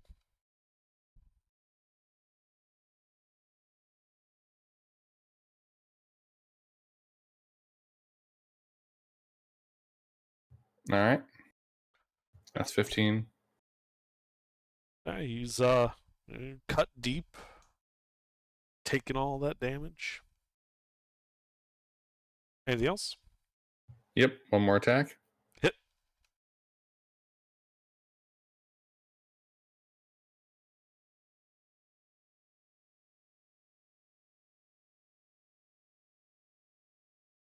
Yeah. I mean, you tear into him, his body looking much the worse for wear. Anything else? Is he down? No, he's still standing there. Action surge. Okay. But first, I'll bonus action knock his ass prone. All right. Well, I believe that's contested athletics. He does not fall prone. Action surge. Uh huh.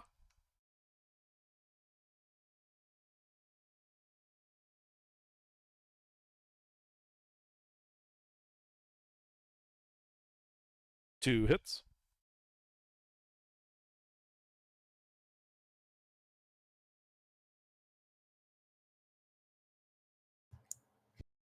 Is he still up? Yes. Okay.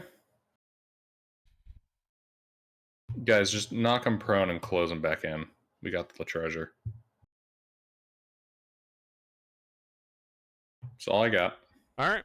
Well, at the start of his turn, you see all of his wounds heal as he lunges at you, yelling out, "I am invincible!" There's a 14 at you. I don't think it does.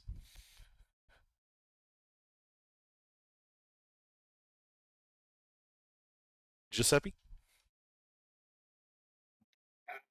He said he is invincible. Yes.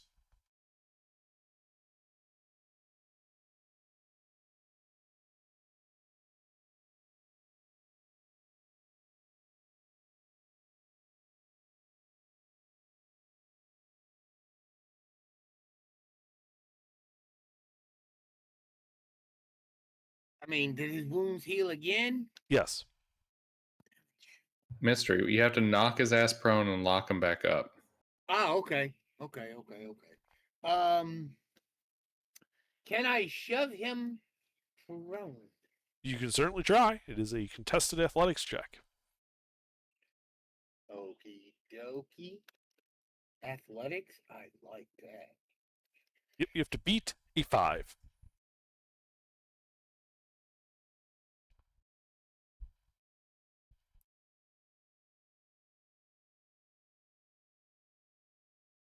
Yeah. I have to roll it because my bonus is only 4.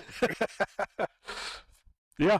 Yeah, so you walk over. It's a little bit of a struggle, but then eventually you get him down. There's a little bit of a wet thud sound as his rotting body hits the back of the sarcophagus. Seal it up. All right. I'm done. All right. Elendar?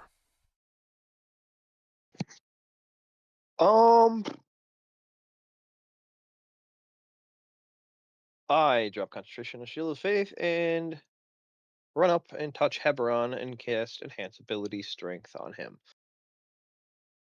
In case he needs to hold the lid down extra hard.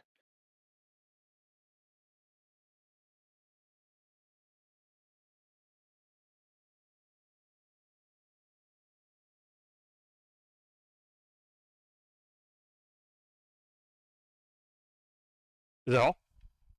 That's all. All right. Hebron? I close it up. All right. So you pick up the sarcophagus lid and you set it down on top. Mm-hmm. All right. You do so. As you do, you notice that the puzzle begins working itself in reverse automatically. But it looks like it might take a few rounds.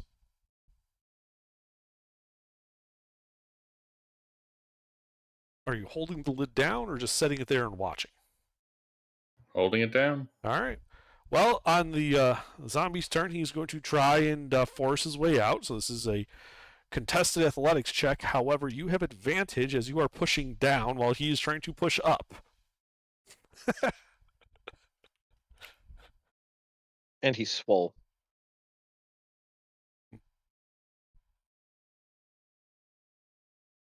Yeah, as you easily hold it.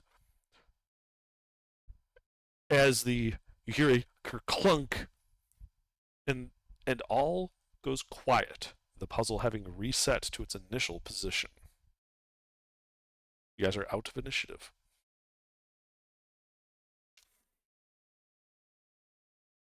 Alrighty. One undead monkey. How down. It took forever to get him in the cage.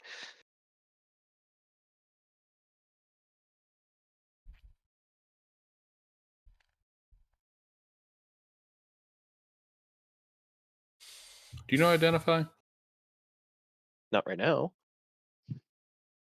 Yeah. What do you do? We'll need to identify this staff. Hebron will toss Well, it to first we need to get out of here so I can see the sky. you. Oh. Hmm.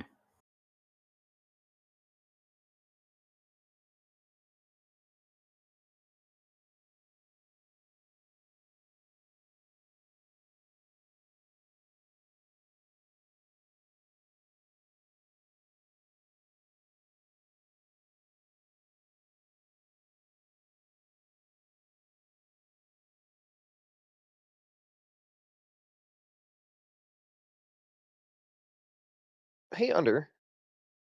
Yep. Would the what the fuck's the name of the ship? Would the Misty Flower be distinct enough for locate object? Yes. Okay. Then I cast locate object, the Misty Flower. Not in range. Didn't think so.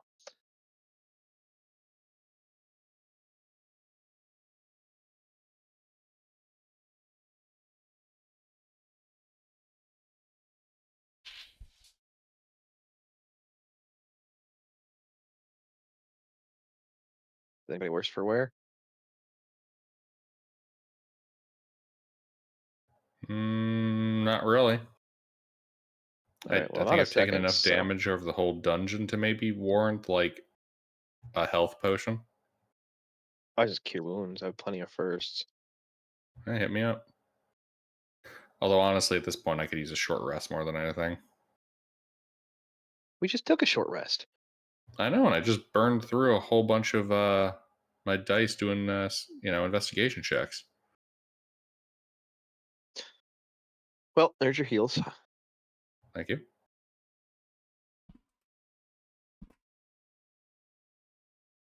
Mind though if we take a short rest? Doesn't change anything, so yeah.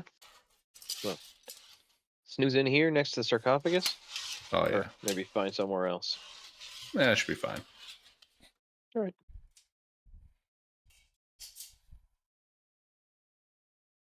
I start thumbing through my smut.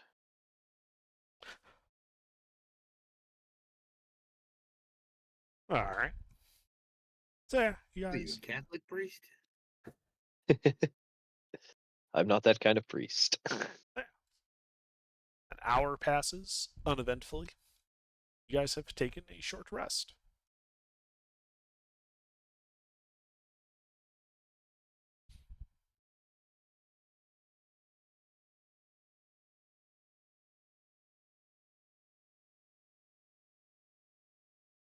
Excellent.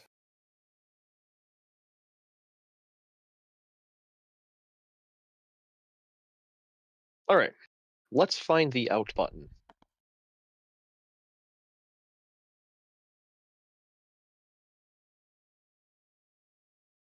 They're clearly brought in here by some means of magic that we don't know. So therefore, there must be some way of leaving in a similar fashion.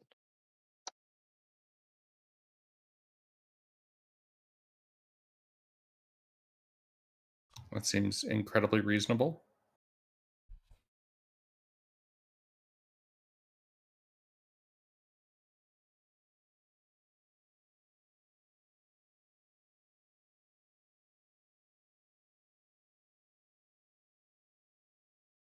Well, you're the explorer. Go explore or something. All right.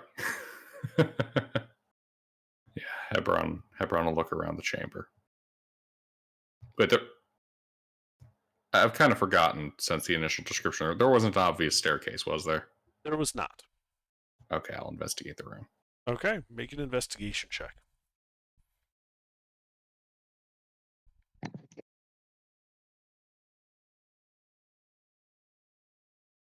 Well, the walls appear smooth, and you do not find any evidence of secrets or hidden things here in this room.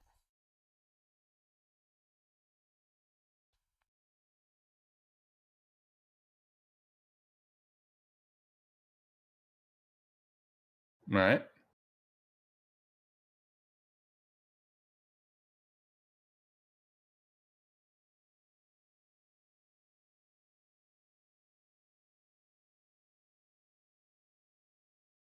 Well then.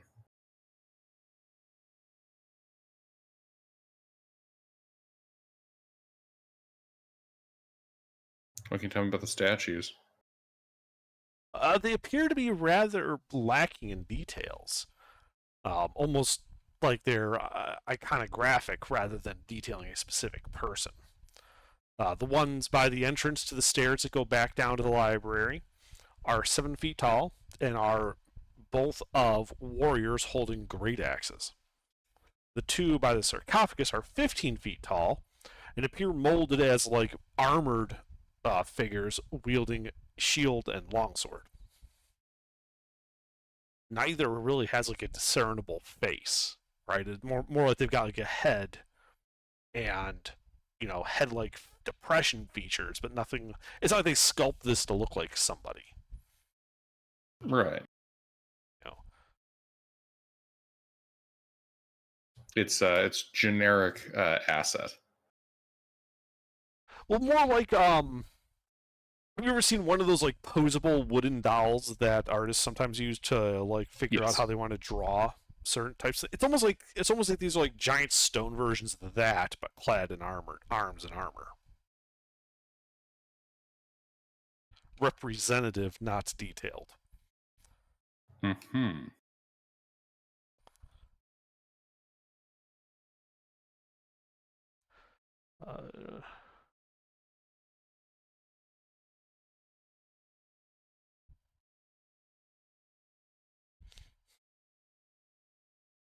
I'm afraid I'm entirely at a loss.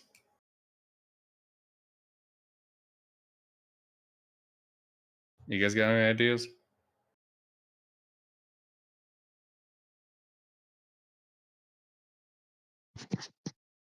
I mean, dungeons really are not my area of expertise. I mean, this like player to player. I'm at a loss. I got no idea. Well, it's probably not in this room.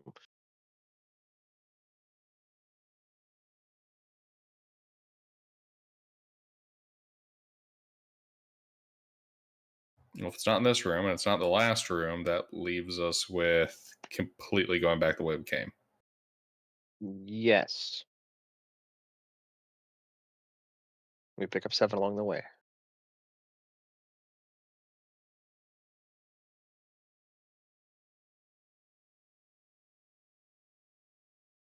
I'm not certain if you get what I'm saying. Like, if we're currently in like a linear stage that goes way back even before the coal boats, then there's no off ramp here. I am aware. All right.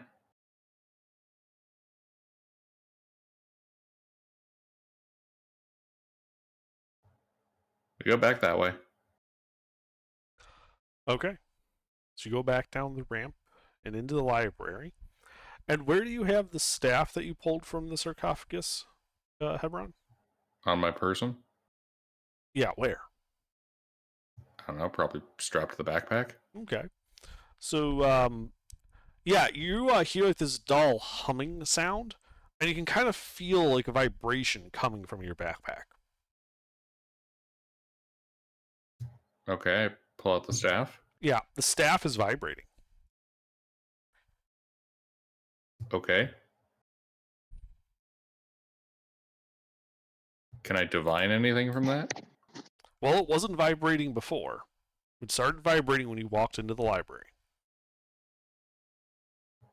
Okay. I start walking around the library. Okay. When you walk close to the fireplace, the vibrations intensify. All right.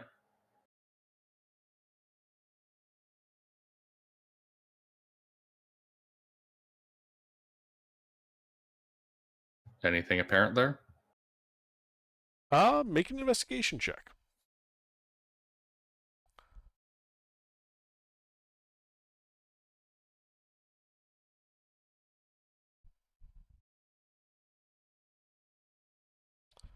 So as you were looking at it, you realize that across the mantle, what you originally thought was like a like just a kind of like a crappy decoration in the middle of it, almost like a round like a flower shaped depression. You realize that it would actually fit quite well with the mica ball like head of the staff. I slot it in. All right, yeah, you touch it, and the fireplace dissolves. The light and the heat go out. Salty air fills the room. As you can see in front of you, a cave, natural stone walls, and a silty, wet clay floor with footprints in it that point towards you. Hey, Alrighty. I know them Step boot out. tracks. Oh, no. Oh. You have the staff. Don't go through. Okay. Get close.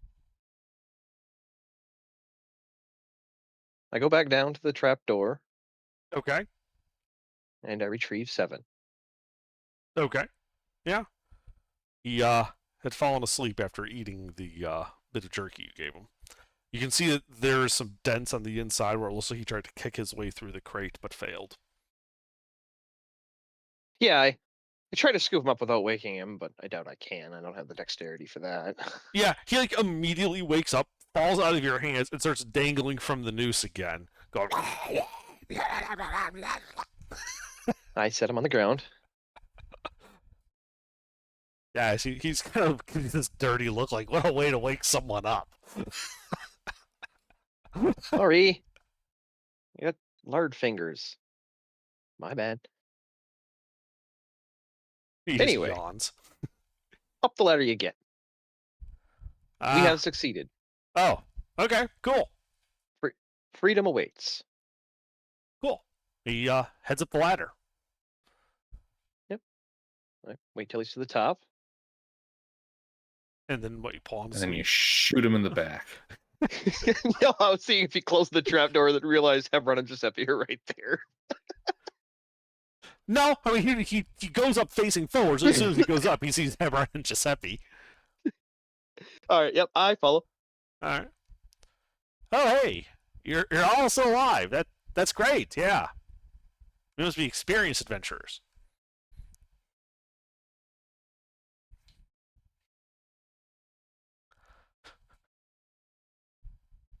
All right, well, our ship awaits. Then we'll all go through and Hebron can bring up the rear for once. So yeah, you frog march the gnome out through the clay, and as Hebron steps through the cave wall, behind you, Hebron, you don't hear or feel anything, but when you glance behind, it's just a cave wall. There is no opening to a library there. Oh, I step out actively watching the wall. Yeah, I'm walking out backwards. yeah, it's walking backwards. Have you ever, like in a video game, like no clip through a wall? It's like yes, that. I have under. It's like that. There's no sensation. Just you're like stepping, passageway to library, stone wall right in front of your face.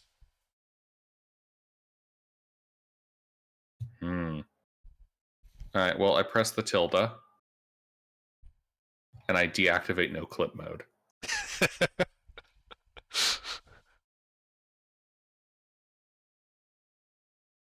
Damn.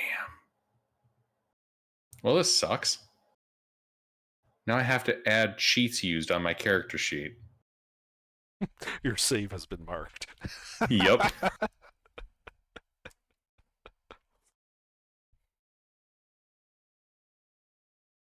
God, that was always the worst. Like, actually encounter a bug that prevented you from advancing, and you have to use the console, and then your save is just marked as cheat used. Mm-hmm. Oh, Gilbert, you have Alchemist Fire on you, right? No, he missed. No, on his person is carrying. Yes. +1. Got a lot When of you that went to the now. bathroom when we first encountered the gnome, he threw a jar of alchemist fire at you, so we suspended him and patted him down and found another one. Well, that was so nice of him. He missed.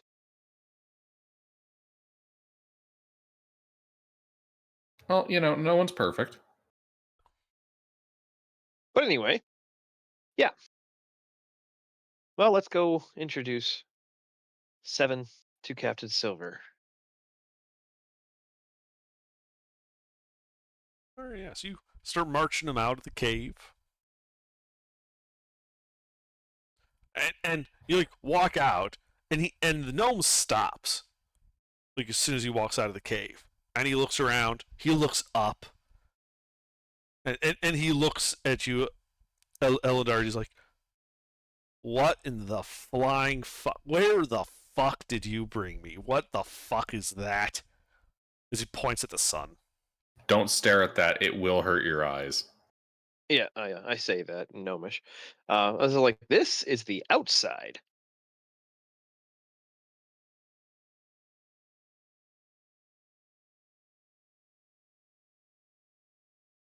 You see that over there? Pointing at the Misty Flower. That's a ship. Yeah. I figured that.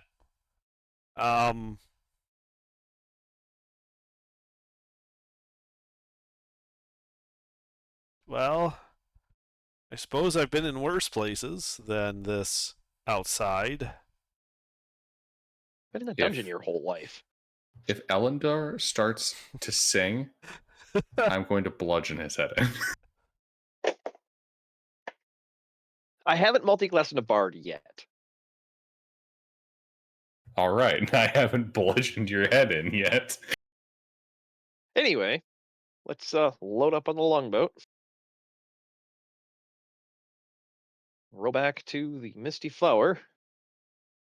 And introduce Captain Silver to his new permanent first mate.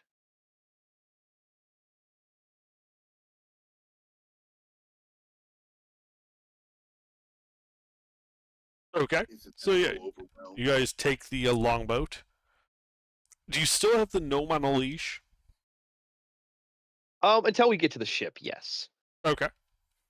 So you load it up onto the ship. You take the leash off the gnome, who's just looking around like, what in the flying fuck did I get myself into?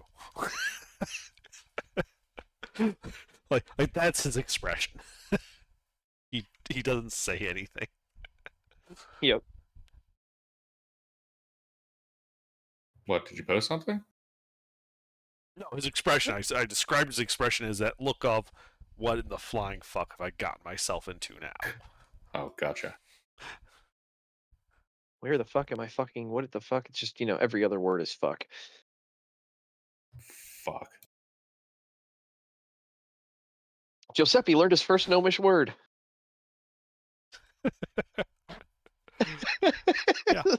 And the one the gnome keeps saying. The captain, when he sees you coming back, just sighs and it's like, every time I send you out, you come back with something new. Yeah, but you're gonna keep this one. You throw him overboard. Exactly.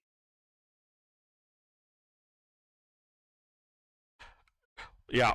And that's when the gnome starts going, jib jib jab. And the captain just face palms. It's like, and he does not even speak common, like a proper sailor.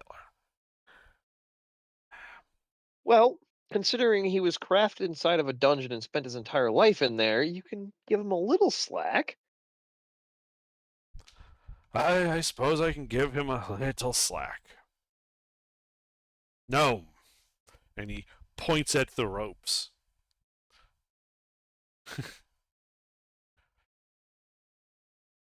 Seven just gets flashbacks. Well, yeah, no, like the Seven looks at the ropes, looks at the captain, looks at you, Elandar.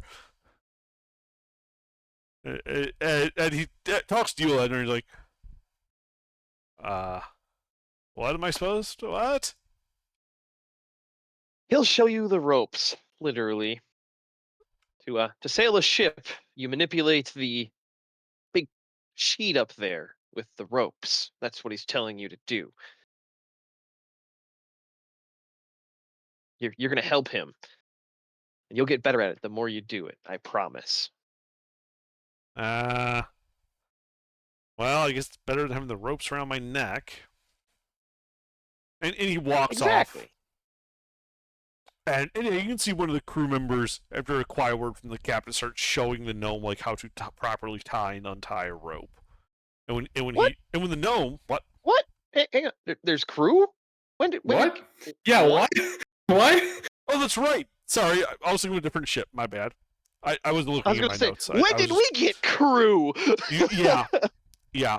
So he walks over to the ropes. You see and the captain's about to start talking to you, and he suddenly rushes over and like grabs the rope out of the gnome's head. It's like, all right, he turns to you, Leonard. He's like, can you translate for a second?